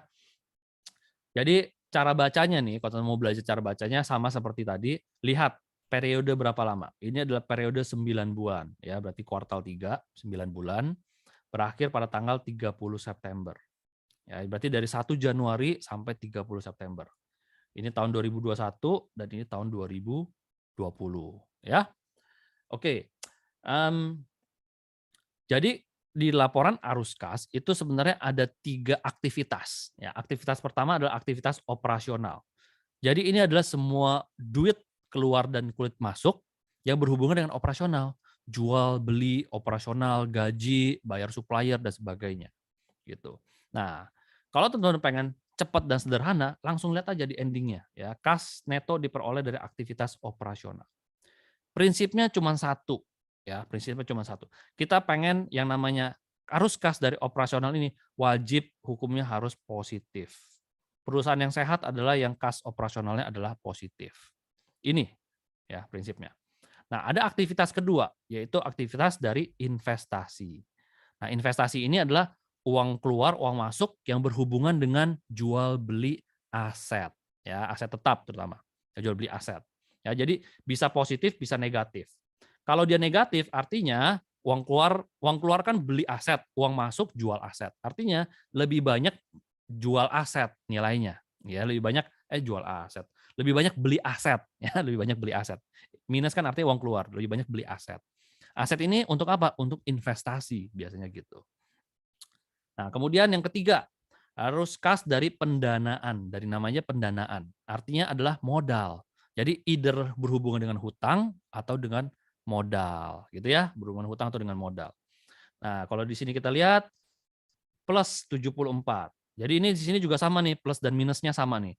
Kalau plus artinya lebih banyak raising fund, lebih banyak terima utang baru atau modal baru. Kalau minus lebih banyak bayar hutang. Ya, jadi kalau yang dua ini plus dan minusnya ya sama-sama aja. Tinggal nanti tergantung analisanya lebih dalam. Tapi yang wajib itu adalah yang ini. Wajib positif. Kalau mau dibilang sehat, wajib positif. Ya, jadi gitu ya. Pak, kalau misalnya di tahun itu negatif, sehat nggak Pak? Nah, kita lihat nih, di tahun 2020 kuartal 3, dia negatif. Ya. Kalau di sini kan nambah 320 M, dia negatif 64 M. Jadi dia harus makan mantap kan, makan tabungan, gitu kan, mantap. Nah, ditanya, sehat nggak? Apakah berarti nggak sehat? Belum tentu. Kita cari tahu, negatifnya disebabkan apa. Kita lihat, oh arus kas dari ininya positif, oke berarti masih sehat nih dari operasionalnya. Jadi dari mana yang bengkak nih? Di sini beli aset, oke masih wajar. Oh di sini dia bengkaknya nih.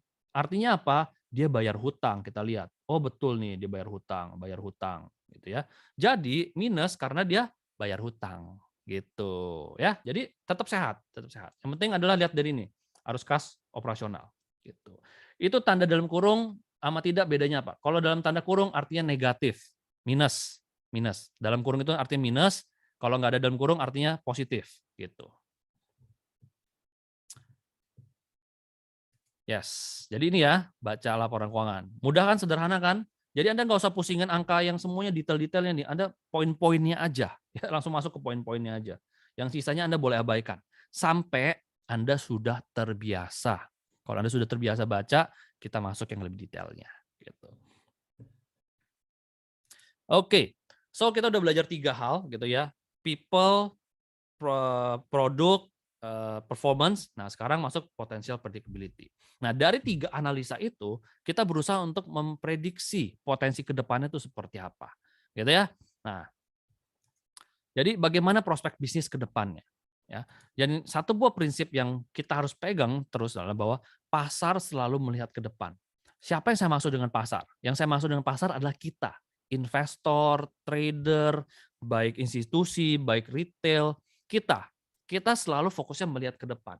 Kenapa? Karena saya investasi hari ini untuk uang yang saya dapatkan di mana? Di masa depan, bukan yang sudah terjadi masa lalu. Makanya kenapa Mmm, kita nggak bisa cuma lihat laporan keuangan. Kita nggak bisa cuma lihat rasio-rasio. Rasio-rasio semuanya itu sudah terjadi, sudah lewat gitu. Nah, kita boleh melihat itu untuk apa? Memprediksikan ke depannya seperti apa.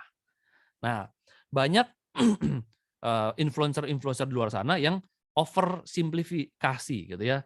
Karena memang lebih gampang ngejelasin yang ada angka-angkanya dibandingkan yang kualitatif kayak tadi people-nya lah, bisnis modelnya segala macam. Itu memang lebih sulit untuk dijelaskan, lebih mudah pakai angka. Makanya itu terus yang dimunculin. Sehingga muncul identik laporan analisa fundamental sama dengan analisa laporan keuangan. Padahal itu tidak sama sekali. Ya, analisa fundamental jauh lebih besar dari itu. Makanya penting untuk poin yang keempat ini, potential predictability. Nah, oke. So kita melihat bahwa potensi dari asa ini bisa besarnya karena apa? Kita melihat ketika kita memutuskan ini karena antar ajanya. Ya tadi kita udah prediksi, udah analisa ya dari people-nya, bisnis modelnya, makroekonominya, kinerja keuangan dan sebagainya gitu ya.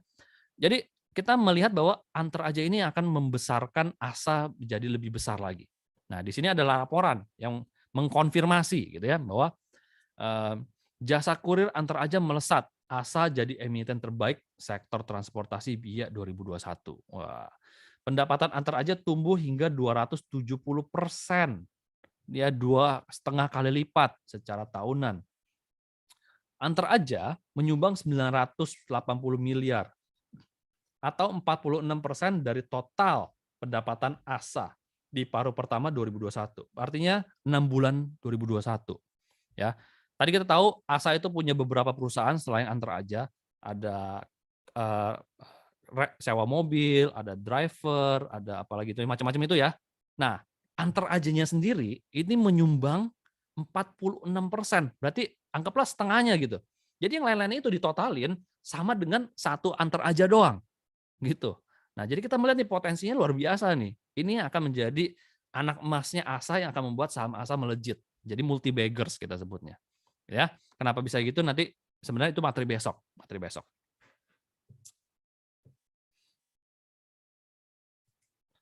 Nah, oke. So, kalau kita udah analisa 4P itu ya, sampai potensi ke depannya seperti apa gitu ya. Muncul pertanyaan, kenapa saya dengar saham ini katanya fundamentalnya bagus ya. Jadi tapi kenapa harganya bisa turun? Jadi kenapa saham-saham yang fundamental bagus harganya kok bisa turun gitu? Ya katanya bagus fundamentalnya, tapi kok sahamnya turun, gitu kan. Why? Ya, gitu pertanyaannya kan. Nah, ternyata ketika kita melakukan analisa fundamental, nggak cukup cuma melihat bisnisnya aja. Ada 3 level analisa fundamental. Yang pertama adalah realitas bisnis yang kita lakukan dengan 4P tadi, gitu ya. Sampai kita bisa nantinya pada akhirnya bisa menentukan target pricing, target harga wajar gitu ya. Itu saya skip dulu karena itu materi besok, gitu ya, materi besok. Nah, kemudian selain itu ada level kedua, yaitu persepsi pasar. Berapa pasar menilai bisnis ini saat ini harganya? Ya, di sini kita bicara harga nih. Kita bicara harga. So, analisa fundamental yang realitas bisnis ini untuk melihat kelayakan usaha investasi di bisnis ini. Bisnis ini layak untuk investasi atau enggak? Harga wajarnya berapa? Dapat, ya. Misalnya 1.000, ya, misalnya 1.000 harga wajarnya, layak investasi di harga 1.000. Nah, persepsi pasar saat ini di harga berapa? Persepsi pasar di hari ini di harga misalnya 800, ya. Mispricing toh, salah harga toh, ada mispricing 200. Nah, disitulah kita punya potensi keuntungan di situ. Ya, kenapa ada selisih 200? Nah, kenapa muncul persepsi pasar? Jadi gini, secara jangka pendek tidak ada hubungannya kinerja perusahaan dengan harga saham. Kenapa? Karena harga saham itu yang menentukan adalah supply dan demand. Kenapa bisa begitu? Seperti gini, saya pabrik mobil, saya produksi sebuah mobil, saya jual di market harganya 100 juta. Udah terima dong tangan pertama dong 100 juta, dipakai sama dia segala macam ya. Kemudian dia udah bosan, dia mau jual ke orang. Nah, dia mau jual ke orang, ya mungkin dia bisa naikin, bisa turunin. Mungkin orang kedua turunin lah, lu kan udah pakai 80 juta. Oke, dijual lah 80 juta. Saya sebagai pemilik pabrik yang produksi, saya udah nggak terima duit lagi gitu loh. Jadi harga mobil itu sudah mekanisme pasar, tergantung mereka negosiasi antara pemilik dengan pemilik berikutnya. Nah, itulah bagaimana harga terbentuk di pasar. Mekanisme pasar. Tergantung supply dan demand. Tergantung supply dan demand. Gitu ya. Jadi harga menilai berapa aset saham ini saat ini, gitu ya. Aset saham ini saat ini, gitu. Nah, tapi itu aja nggak cukup. Ada level ketiga, yaitu apa? Ekspektasi kita sebagai investor. Kenapa? Karena kalaupun pasar punya ekspektasi 800, belum tentu dia akan langsung ke 1.000 loh. Mungkin dia akan lama di 800, mungkin akan turun lah dulu gitu ke 500, lama, baru nanti kemudian beberapa tahun kemudian sampai ke 1.000. Ya. Mungkin butuh waktu 5 tahun kemudian. Ya, kita nggak ada yang pernah tahu. Makanya ada level ketiga, ekspektasi Anda. Bagaimana Anda melihat pergerakan harga ini ke depan? Nah, nanti kita belajar nih tentang analisa sentimen dan sebagainya. Jadi ada 3 level ini, gitu ya, yang membentuk harga. Di sini intinya saya mau share teman-teman gini, bedakan antara analisa fundamental dengan persepsi pasar. Analisa kelayakan bisnis, ya, fundamental bisnis yang bilang itu dengan persepsi pasar. Harga saham dibentuk akibat dari persepsi pasar, yaitu supply dan demand. Ya gitu ya. Jadi itu intinya. Makanya kenapa ngomongin harga saham ya, nanti itu kita bicara di kelas besok ya, hari ketiga.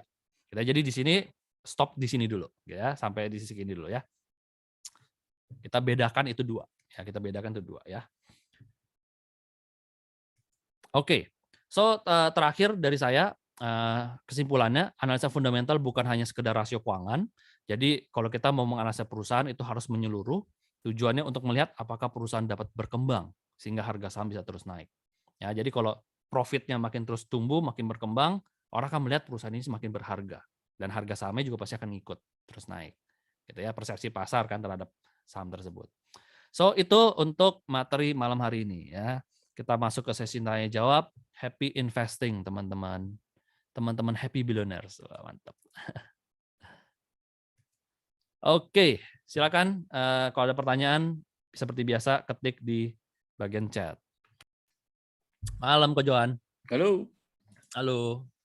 Halo, tes. Ya. Suara oke ya? Sudah oke. Ya, malam-malam. Oke, silakan. Saya akan scroll ke atas. Pak Azam tadi ya, ini yang arus kas nih pasti ini. Cara tahu negatif positifnya dari mana tadi saya kelewat. Itu dari itu Pak. Kalau di dalam kurung negatif, kalau nggak di dalam kurung positif. Tadi ya. Nah, ini pertanyaan buat Coach Ferdi nih. Kemana nih? Unilever bagaimana? Wih, Unilever. Silakan bro, nanti kita tambahin. jual, exit. So, kalau kita bicara secara, kita mulai dari bisnis model ya, Karena kalau dari sisi people, sekarang ini mereka terjadi perombakan secara direksi ya, udah dari tahun kemarin mereka ganti presidir, ganti direktur, perombakan terus secara people. Jadi berusaha untuk recovery bisnisnya. Ya, dari sisi bisnis model, mereka adalah perusahaan manufaktur dan marketing. Ya, yang jualan tuh sebenarnya bukan mereka cuma distribusi, mereka lempar ke distributor yang jualan. Nah, karena mereka perusahaan manufaktur, sekarang bahan baku, CPO semuanya lagi naik tinggi, gitu. Sehingga margin mereka tuh sebenarnya makin kecil setiap tahun gitu, nambah setiap kuartal tuh makin kecil. Jadi sebenarnya perusahaan ini sedang berusaha menyehatkan diri, tapi perusahaan belum rugi, masih untung, cuman marginnya makin kecil, sehingga ya secara prospek bisnis saat ini belum bagus. Ya, secara penjualan pun ya baru mulai kelihatan kan kuartal terakhir baru mulai kelihatan ada naik gitu ya, mulai ada naik sedikit. Tapi ya kita nggak tahu habis ini supply dari faktor China lockdown ya ya faktor logistik ya pasti menekan harga lagi, kita belum tahu. Jadi daripada kita nungguin dia balik, mendingan kita invest tempat lain dulu ya. Kemarin sempat naik berapa hari sampai ke harga 5.000, saya bilang ke member-member yang punya nyangkut-nyangkut Unilever boleh jual aja sekarang, jual aja. Exit lah, pindah saham. Gitu Kak Johan. Ya, mungkin tapi kalau bagi teman-teman yang untuk invest mungkin kita nggak lihat Unilever ini menarik lagi. Kita merasa ada banyak yang lain yang lebih baik. Yes. Tapi kalau mau trading mungkin bisa gitu ya.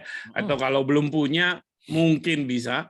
Tapi kalau untuk invest jangka panjang saran kita adalah pilih yang lain. Kalau nyangkut cari kesempatan untuk pelan-pelan keluar gitu ya. Oke, saya mencoba menjawab Pak Sahibul Izar. Apa yang paling dominan mempengaruhi persepsi pasar? Banyak sebenarnya ya, tergantung. Kalau sekarang nih ya kondisi nomor 1 perang Pak. Nah karena kalau perang ya beres semua toh. Karena sekarang kan zamannya pakai nuklir dan segala macam ya. Nah kalau perang kan sebenarnya sekarang ini kekhawatiran pasar terbesar adalah masalah geopolitik di Ukraina sama Rusia, karena kan Rusia masih belum menggunakan nuklir yang sangat mematikan ya. Kita lihat Perang Dunia Kedua aja dengan bom atom itu Hiroshima Nagasaki aja bisa hancur dengan satu bom ya, apalagi zaman sekarang ya. Rusia dan Amerika punya kecanggihan teknologi itu ya. Itu bisa menjadi faktor yang paling dominan. Makanya sebenarnya kondisi sekarang pasar sebenarnya banyak kan wait and see. Tetapi pasar Indonesia diuntungkan dalam arti kata ketika terjadi perang antara Ukraina dan Rusia, itu harga-harga komoditas naik tinggi karena Rusia juga termasuk memproduksi banyak ya gas alam dan sebagainya. Kemudian Ukraina juga banyak memproduksi bahan gandum dan sebagainya yang dibutuhkan oleh masyarakat dunia, dan ini secara tidak langsung menguntungkan Indonesia. Akan tetapi sebenarnya perang ini tidak boleh berlangsung terlalu lama karena pasti nanti punya efek ya, karena sekarang ini di dunia itu sedang mengalami inflasi yang sangat tinggi ya. Amerika mengalami inflasi yang sangat tinggi dan banyak negara, Turki udah hampir kolaps, Sri Lanka udah kolaps ya, dan banyak negara-negara lain. Jadi Indonesia masih beruntung sekali lagi karena kita ditutupi oleh harga-harga komoditas yang tinggi, CPO dan sebagainya. Jadi pemerintah masih tanda kutip menalangi, karena sebenarnya kalau Anda lihat harga minyak dan sebagainya itu sudah naik tinggi ya. Pemerintah agak sensitif untuk mengerti ya kalau harga bensin ini Pertamax saja udah naik, itu karena kelas menengah atas ya. Tapi kalau kelas menengah bawah, Anda naik 1.000, wah ribut ya. Ini masalah minyak goreng aja rame, apalagi yang lain ya. Apalagi sebentar lagi Indonesia sedang memasuki tahun politik, ini akan menjadi bahan gorengan yang sangat sangat gurih untuk lawan-lawan politik pemerintah. Jadi itu bisa menjadi persepsi yang sangat besar. Tetapi secara umum Pak Sohibul, bahwa sebenarnya harga sebuah saham simpelnya itu digerakkan oleh dua hal, yaitu supply and demand, yaitu berapa banyak permintaan dan persediaan. Semakin banyak yang meminta, artinya semakin banyak yang mau beli, maka harga akan naik. Yang kedua, kalau semakin banyak persediaan, artinya barangnya banyak, tapi yang beli sedikit atau beli yang itu aja, maka harga akan turun. Ya, contoh paling simpel kita bisa lihat adalah musim Lebaran dan sebagainya. Kenapa harga harga daging, harga telur, harga macam-macam itu naik karena permintaannya tinggi. Simpelnya itu. Tetapi kalau mau yang dibilang paling dominan mempengaruhi persepsi pasar itu seperti apa? Ya banyak. Contoh perang, kebijakan pemerintah, misalnya melarang CPO, itu akan sangat mempengaruhi dan sebagainya. Jadi ada banyak yang bisa mempengaruhi, tergantung. Jadi memang Anda perlu, kalau ingin terjun di dunia saham, Anda perlu banyak membaca. Ya, dengan banyak baca itu akan sangat terbuka wawasan, pikiran dan sebagainya. Nah, ini akan sangat membantu Anda dalam pengambilan suatu keputusan. Ya, semoga menjawab ya. Kalau ada tambahan silakan Coach. Cukup aman. Pak Faisal, ASA versus MPMX, bedanya apa Coach? Well, kalau ASA memang fokusnya kan lebih banyak di sewa mobil ya, sewa kendaraan sama logistik bisnis utamanya, sama tadi jual beli kendaraan bekas kan, itu sebagai yang ini kan. Kalau MPMX, setahu saya, MPMX ini kan anak perusahaan Astra dan sekarang juga ada bagian dari Saratoga kan.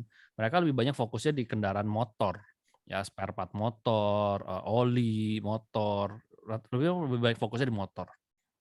Beda banget bisnis modelnya. Bagaimana jika pemula akan mulai beli saham? Kita berbicara dalam konteks investasi ya, bukan trading ya berarti. Sebaiknya diawali dengan apa? Selain sudah masuk di sekuritas.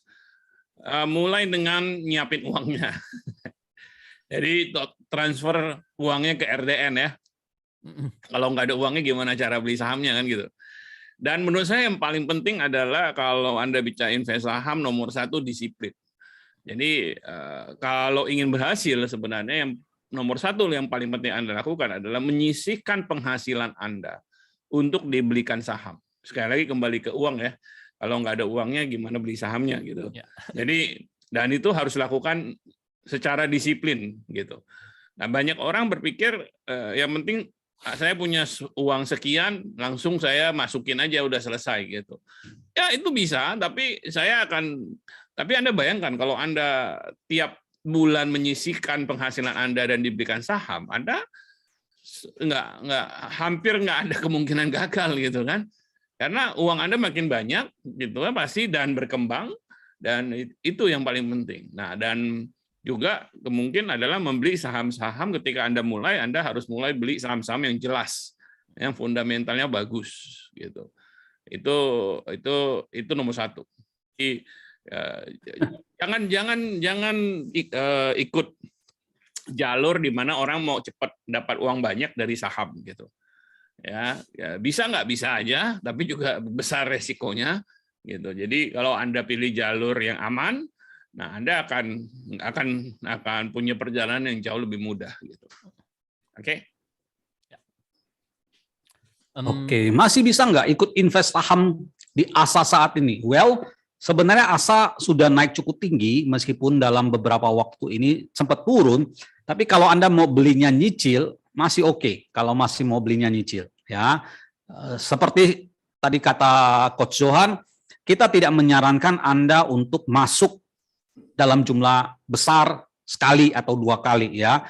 Kita menyarankan Anda untuk menyicil karena apalagi situasi sekarang ini kondisi belum stabil, ya. Kondisi geopolitik, kondisi luar negeri, kondisi global itu belum stabil, tidak seperti sebelum-sebelumnya, ya. Sehingga kita masih agak was-was. Jadi kalau mau amannya, Anda mau invest di sebuah saham, ya saat ini kita sarankan untuk menyicil, ya. Karena jika terjadi sesuatu di global, di dunia, maka ada kemungkinan semua saham itu akan rontok, ya, akan turun. Seperti ketika kita alami waktu pandemi, ya, ketika Presiden Jokowi mengumumkan bahwa virus corona masuk ke Indonesia, itu IHSG dari 6.200, 6.300 itu terjun sampai ke 3.000-an. Tetapi buat kita investor, kita justru senang karena itu kesempatan bagus untuk beli saham bagus di harga murah, ya. Jadi kalau IHSG turun banyak kayak habis lebaran kemarin, 1 minggu itu turun terus, ya kita happy, kita senang, ya, karena itu kesempatan membeli saham bagus di harga murah, ya. Semoga menjawab.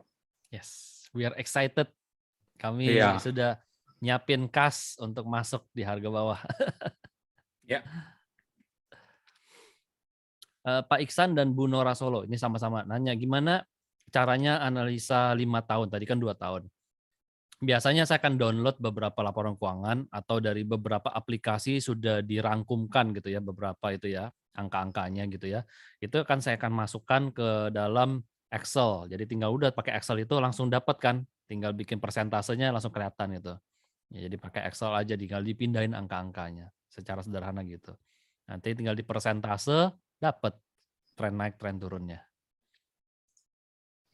Nih, Bu Evi tanya nih, Pak Johan mau jawab nggak? Persepsi pasar, termasuk bandar, bisa pengaruhi nggak, Coach? Ayo, Pak Johan. Well, secara kalau bandar yang dimaksud itu adalah pemain besar, kita bilang big player atau institutional player, mereka punya pengaruh yang lebih besar terhadap pasar, pasti. Gitu ya. Tapi kalau bandar yang dimaksud itu adalah yang suka menggoreng saham, gitu, saya rasa itu tidak terlalu berhubungan dengan investasi. Anda nggak mau diinvestasi di saham gorengan. Jadi itu udah pasti bukan sesuatu yang Anda perlu khawatirkan. Ya, kalau mereka tidak ada orang, saya rasa tidak tepat sekali kalau investasi di saham-saham yang bisa digoreng oleh bandar gitu.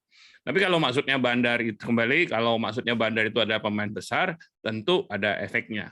Dan bagus karena mereka sebenarnya pemain besar itu yang menyediakan, kita bilang menyediakan likuiditas gitu ya. Jadi kalau Anda mau jual BCA hari ini, nah ini pemain-pemain besar itu kan akan sanggup menyerap seberapapun yang mau Anda jual. Ya kan? Jadi barang bagus dihargai bagus oleh pasar, kurang lebih gitu. Karena pemain besar itu. Ya.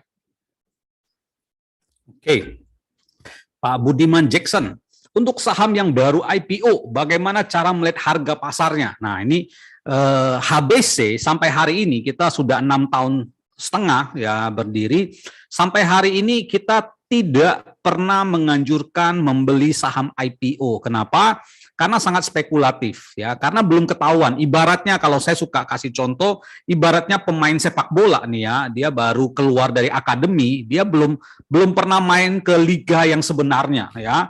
Itu meskipun waktu di akademi kelihatannya bagus, larinya kenceng, dribblenya bagus, segala macam semua bagus, tapi kalau dia belum pernah main di liga yang sebenarnya, di mana dia mesti bermain di hadapan jutaan penonton, kemudian dia bermain sama lawan yang misalnya pemain backnya sangar-sangar, badannya besar, kemudian mungkin dia tipe pemain egois dan sebagainya, itu ada banyak kemungkinan yang tidak kelihatan ketika dia IPO ya. Karena kenapa? Sebuah perusahaan yang kalau dia baru IPO itu laporan keuangannya sangat gampang, quote and quote, sangat gampang dibikin bagus ya. Saya kemarin berapa bulan yang lalu saya ketemu sama teman yang baru meng-IPO-kan perusahaannya. Dia bilang, aduh mau IPO susah banget. Karena itu semua dipermak ya, laporan keuangan semua dipermak kelihatan supaya bagus, baru dia bisa IPO. Itu butuh waktu 1-2 tahun untuk permak laporan keuangannya aja ya.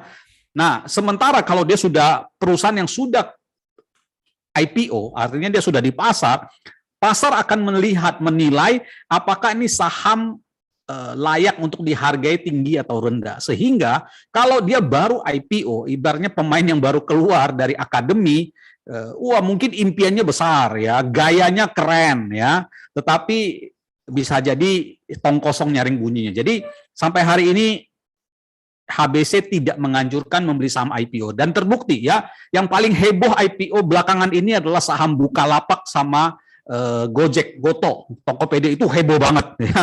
Goto yang terakhir, tapi terbukti bahwa dia pernah turunnya gila-gilaan ya. Meskipun Gojek, Tokopedia punya kapitalisasi pasar yang besar, perusahaannya cukup bagus, bahkan saya secara pribadi saya menyukai perusahaan tersebut, tapi kita menilai ketika di IPO harganya terlalu mahal. Tapi kan media heboh kan, masyarakat heboh, Gojek, Tokopedia mau IPO, sehingga orang banyak yang sebenarnya nggak ngerti, main beli aja, sehingga kemarin ketika turun, wah, nah itu semua stres itu pasti ya, mungkin ada yang sampai keringat dingin, nggak bisa tidur dan sebagainya. So, Pak Budiman, saran kita di HBC untuk invest, trading juga sama ya, kita tidak menganjurkan membeli saham IPO ya. Semoga menjawab.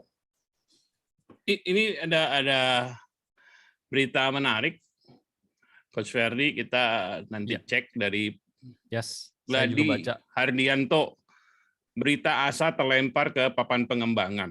Ya. Saya cek di emiten news ya, dan memang demikian menurut beritanya ya, tapi nggak ada detailnya, cuma dibilang turun ke papan pengembangan. Nah, ini menarik, besok kita cek.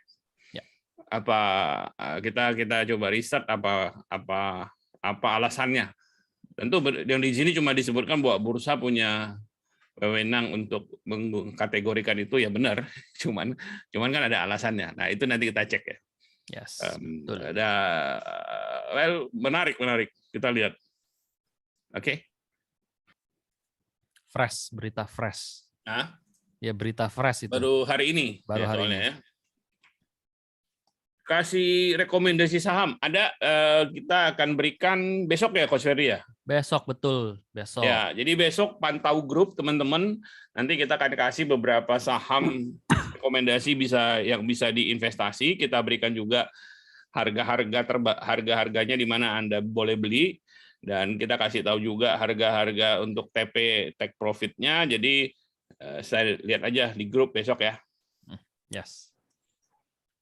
Oke, tadi Pak Dan, rasio dan apa saja yang harus diperhatikan dari PNL, analisa balance sheet kok belum dibahas. Analisa balance sheet tidak saya bahas untuk mensimplifikasi materi hari ini ya, karena menurut saya yang lebih penting itu untuk kita yang baru mulai itu mengenali laporan profit and loss. Dan rasionya tadi udah saya jelaskan, ada tadi gross profit margin, operating profit margin, net profit margin. Udah 3 itu aja, sederhana kan? Pastikan perusahaan untung dan bertumbuh. Itu aja prinsipnya hari ini. Pelajaran hari ini kalau mau diingat itu aja. Dan Pak Iskandar, go. Coach, kenapa harga saham suatu perusahaan bisa turun? Kita lihat fundamentalnya bagus dan prospek usahanya bagus. Nah, ya tergantung siapa yang melihat kan. Kita lihat bagus, pasar belum tentu melihat itu bagus. Ya, contoh misalnya, saya bisa mengatakan kepada Anda bahwa anak saya cantik atau istri saya paling cantik. Lah yang lihat saya, yang ngomong saya. Tapi kan orang lain harus setuju, ya. Dan ingat bahwa di pasar itu saat ini ya, dengan saya data terakhir, saat ini ada sekitar 7 juta mereka orang yang punya SID, single identity, ya. Artinya orang yang bisa jual beli saham. Nah, Anda melihat itu bagus, apakah 7 juta orang lain juga melihat itu bagus, ya? Kalau mereka misalnya melihat itu bagus, kalau semua orang beli kan simpelnya adalah semakin banyak orang beli, harga sahamnya akan naik. Semakin banyak orang jual, harga sahamnya akan turun. Ya, kalau itu perusahaan bagus, ya, dan menurut Anda prospeknya bagus, terus harganya murah, harganya nggak naik-naik, Anda harus bertanya.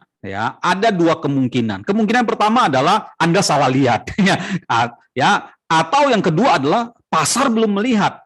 Nah, tapi itu Anda harus lihat lagi ya, apakah Anda yang sangat pinter atau pasar yang bego. Nah, itu juga harus bertanya ya. Dan menurut saya seringkali bahwa pasar itu nggak bego ya, pasar itu pinter ya.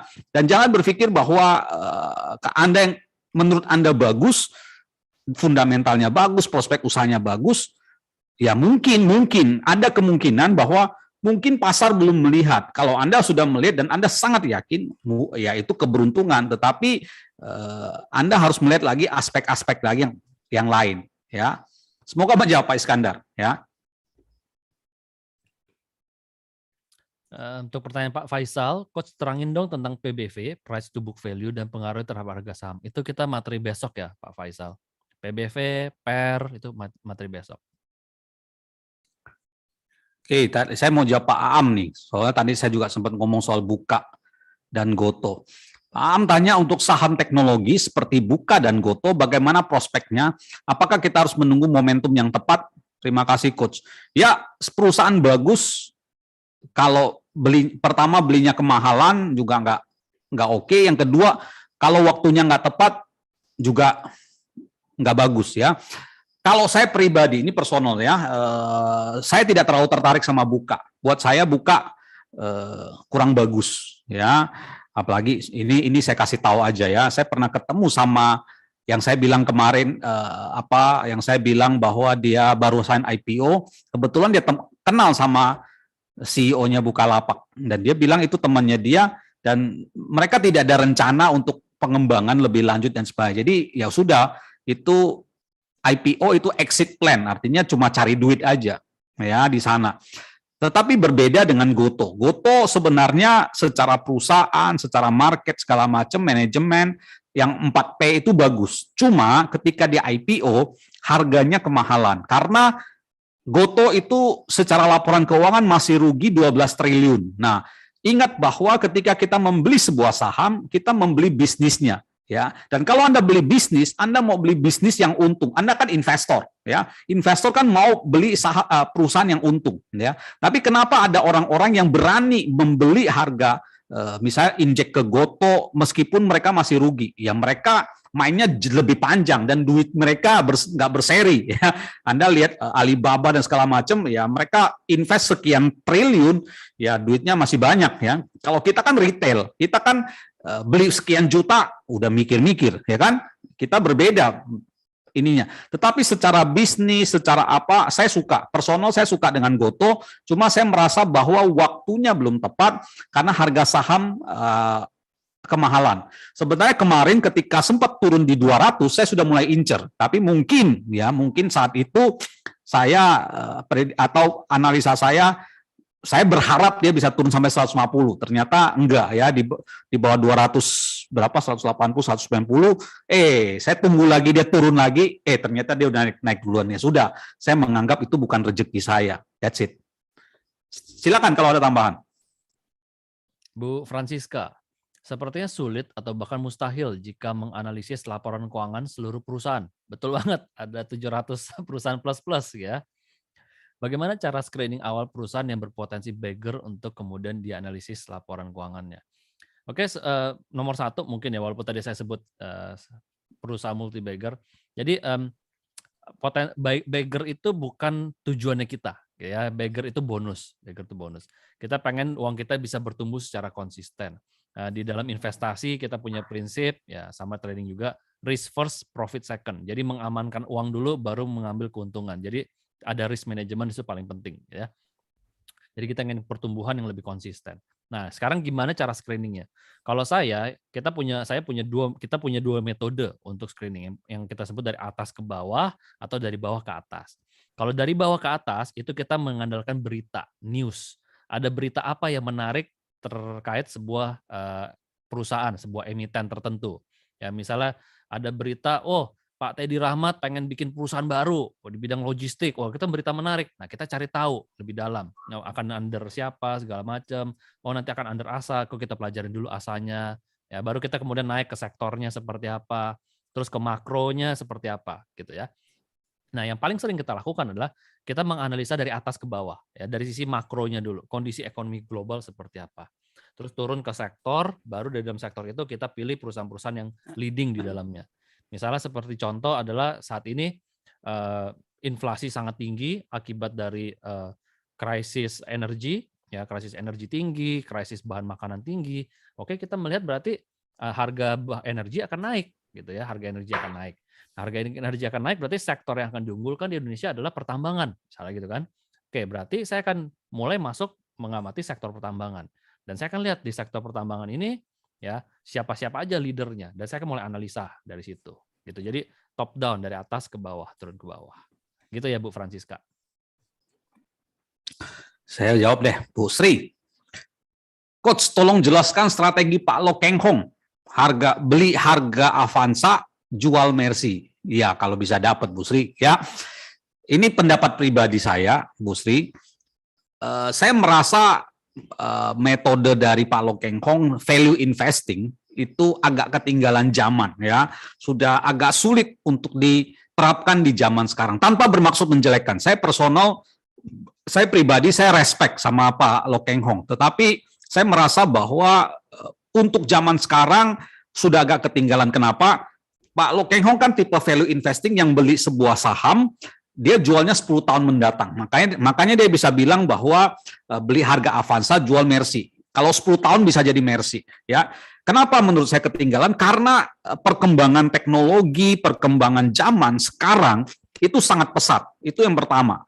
Yang kedua adalah perubahan di dunia, geopolitik dan sebagainya, itu perubahannya terjadi dengan sangat cepat. Sehingga kalau Anda beli hari ini dan Anda jual 10 tahun kemudian, syukur-syukur kalau sahamnya masih bisa naik. Ya, beberapa contoh, seperti saya pikir kemarin mungkin Coach Ferdi sudah kasih contoh, beberapa contoh saham yang secara fundamental cukup bagus, Unilever atau ASI, ya Astra, itu bukannya naik malah turun ke harga semula di 10 tahun yang lalu, ya. Nah, mengapa menurut saya sudah ketinggalan zaman? Anda lihat ya, sejak zamannya internet, Anda perhatikan.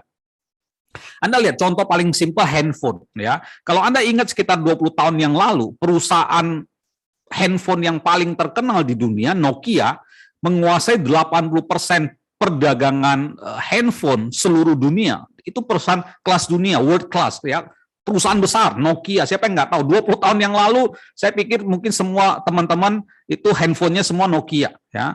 Dan dia perusahaan sudah sangat besar, ya. Orang merasa bahwa, wah, nggak ada yang bisa ngalahin Nokia. Nokia pun merasa bahwa dia akan jadi perusahaan yang besar dan bisa jangka panjang. Tetapi Anda lihat, ketika BlackBerry muncul, ya, BlackBerry muncul, mungkin Nokia pikir, ini mah pemain baru, nggak ada apa-apanya, ya. Tapi Anda lihat, dalam waktu yang sangat singkat, tiba-tiba BlackBerry naik sangat cepat. Kita semua, kalau Anda masih ingat BlackBerry minta PIN BBM dan segala macam, semua handphone tiba-tiba ganti sama BlackBerry, ya. Nokia pun kaget, dan dalam waktu yang sangat singkat turun drastis, ya. Dan dalam waktu yang sangat singkat BlackBerry menjadi perusahaan kelas dunia, ya. Ini saya bicara udah kelas dunia, bukan cuma Indonesia tok, ya. Kelas dunia dan sebagainya. Kemudian muncul Android dengan WhatsApp yang didukung oleh Samsung, iPhone dan sebagainya. Mungkin waktu itu BlackBerry cuma bilang, nggak mungkin lah, ya.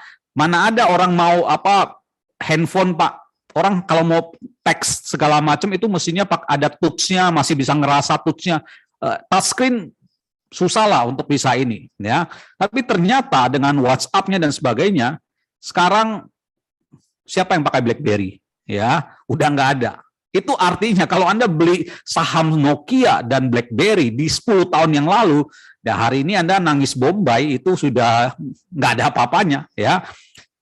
Itu contoh pertama. Contoh kedua, Anda lihat taksi, ya, taksi. Dulu ada begitu banyak taksi-taksi berseliweran. Kalau Anda di Jakarta, ada Gamnya, ada Taksiku, ada Express dan segala macam.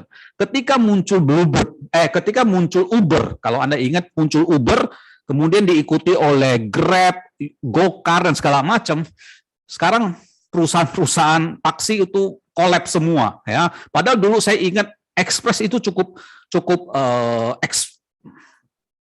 perkembangannya sangat bagus dan sahamnya juga termasuk saham yang cukup bagus, saham Express, ya. Saya sempat ngelirik saham Express. Tapi ketika muncul Uber, kemudian diikuti Grab dan Gokar, mati, ya. Jadi sekali lagi, ya, buat saya pribadi, strategi Loh Keng Hong beli hari ini untuk jual 10-20 tahun mendatang tidak tepat karena zaman berubah sudah dengan sangat cepat. Sekarang itu zamannya internet, zamannya teknologi, zamannya kita bukan lagi bicara soal saham, orang sudah bicara soal blockchain, bicara soal NFT, bicara metaverse dan segala macam, ya. Jadi sudah berbeda zaman, Bu Sri. Semoga menjawab.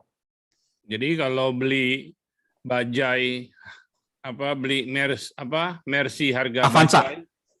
bajai, saya mau bilang kalau teman-teman, kenapa Pak Loh Keng Hong bilang beli Mercy harga bajai? Karena berharap yang harga bajai itu benar-benar terbukti jadi Mercy 10-15 tahun lagi. Nah, problemnya adalah seperti Pak Kun jelaskan tadi, apakah itu bisa terjadi? Kita tidak tahu. Anda bisa saja uang Anda taruh di sana 10-15 tahun, bajai malah jadi rongsokan, tidak jadi Mercy. Buang ke laut, buang ke laut. Bajai malah digusur sama pemerintah kayak becak ya gitu ya. Iya. Nah, itu analoginya gitu. Jadi dan satu hal yang saya selalu challenge teman-teman berpikir, kedengarannya enak gitu. Bajai Mercy harga bajai. Tapi kalau Anda bisa lihat itu Mercy dan beneran itu Mercy, kan orang lain juga bisa lihat gitu. Ya kan? Mana mungkin harganya harga bajai. Kecuali Pak Coach Ferdi udah kasih contoh Mercy yang kerendam belum? Belum. Besok. Mercy yang kerendam banjir aja tetap harganya lebih mahal daripada bajai ya, Coach ya. Jadi nggak masuk akal kalau ada barang bagus, nggak ada yang tahu, cuma Anda yang tahu gitu. Nggak masuk akal. Orang nggak sebodoh itu, teman-teman. Ya, dan Anda nggak sepintar itu menurut saya. Kita nggak sepintar itulah. Ya, kita tahu terus semua orang nggak tahu, nggak mungkin. Jadi ya itu sih menarik untuk dijadikan kata-kata di seminar, beli Mercy harga bajai, semua orang juga mau. Tapi saya juga mau kalau ada. Tapi hidup tidak semudah itu, gitu ya. Ya tidak seindah itu, teman-teman. Gitu. Kalau saya mendingan beli Mercy yang benar Mercy, yang 1 tahun 2 tahun harganya naik, gitu. Beli barang yang Anda anggap bagus di bawah harga normal, pertanyaannya, anggapan Anda benar atau tidak? Sekarang belum bagus, tapi 10-15 lagi akan bagus. Nah, ya, berarti resiko Anda adalah 10-15 tahun itu. Oke, saya nggak komentar Lo Keng Hong, tapi saya komentar yang menurut saya kalau kata-kata Mercy harga bajai itu too good to be true. Oke? Sering disalahgunakan. Oke, kalau dari saya mungkin satu pertanyaan terakhir ini ya. Pertanyaan makro ya, sederhana ya. Mana tadi kok? Suaranya Coach Ferdi jadi kecil kayaknya ya? Halo, tes. Ya. Ya, gimana? Udah oke? Oke. Tadi agak kecil, sekarang udah oke. Ya, dari saya mungkin satu terakhir ya, Mas Ferdi sebulan yang lalu, karena ada Mas Ferdinya gitu ya, jawab. Sebulan yang lalu kan ada pelarangan ekspor CPO. Apakah ini akan membuat nilai saham perkebunan sawit akan turun?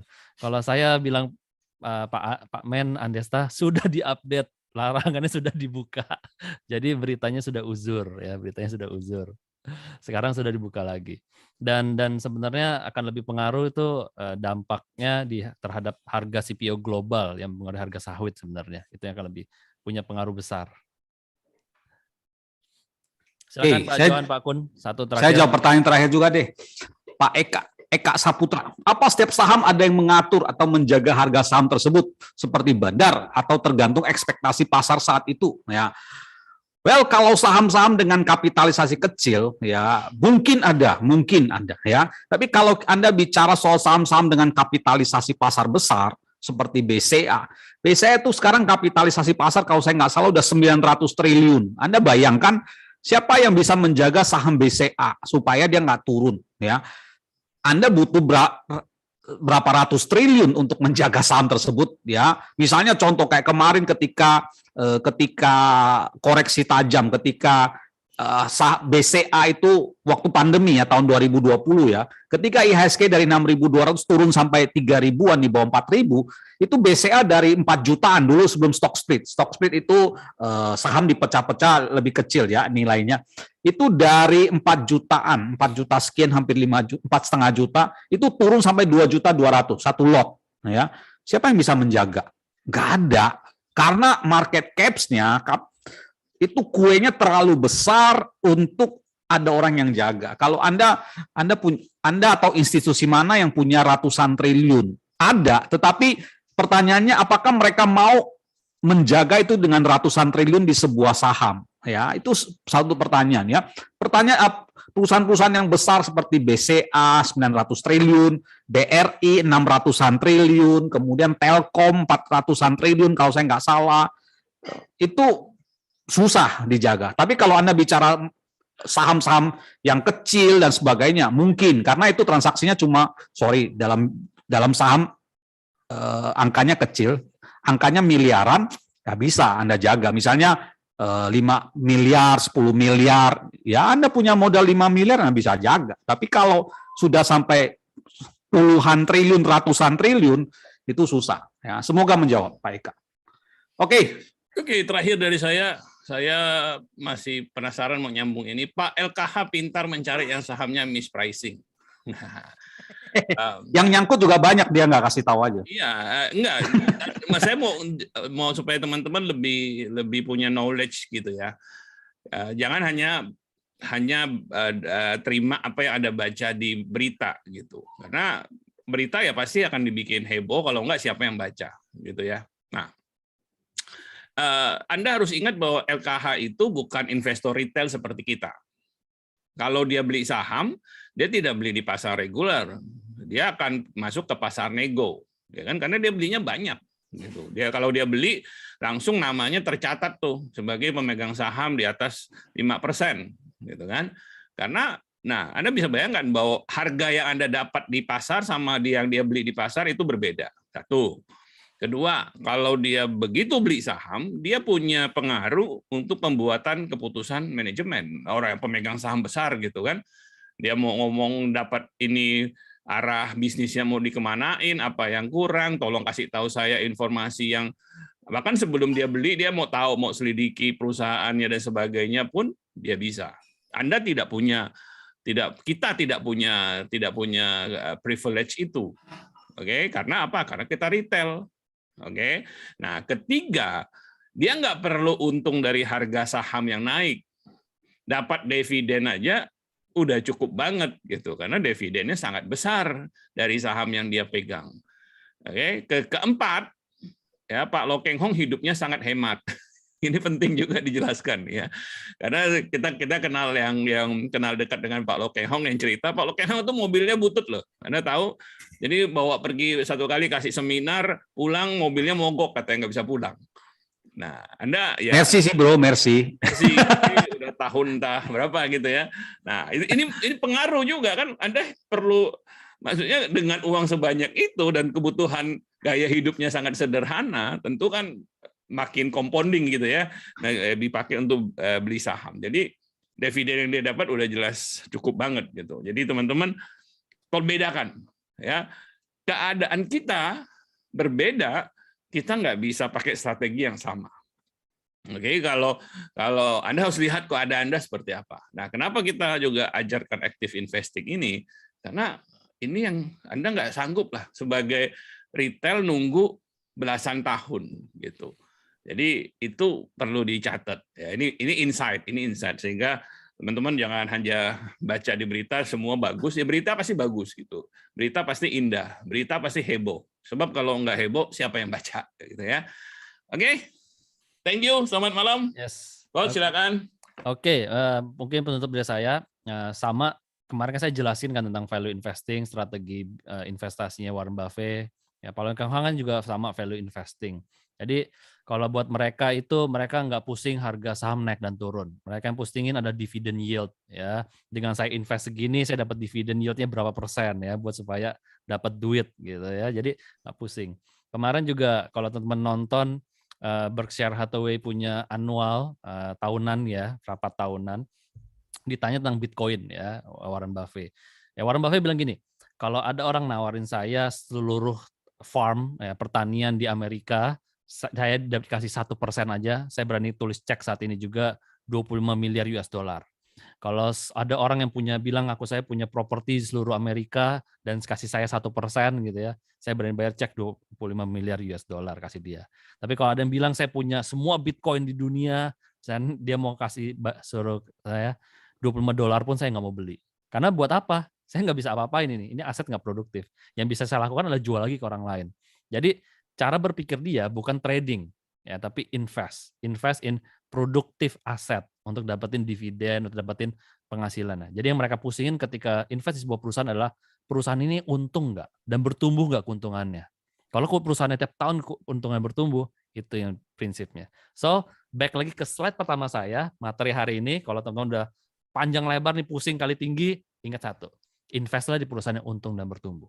Ya, jadi itu untuk materi hari ini. Besok di jam yang sama, jam 7 malam, kita akan belajar tentang valuasi perusahaan. Jadi tadi itu ada PER, PBV, itu kita akan bahas besok. Tadi under value, over value, kita juga besok. Oke, gitu ya teman-teman ya. Semoga materi hari ini bermanfaat. Selamat malam, selamat istirahat. Thank you, Ko Johan, Pak Kunari. Bye-bye.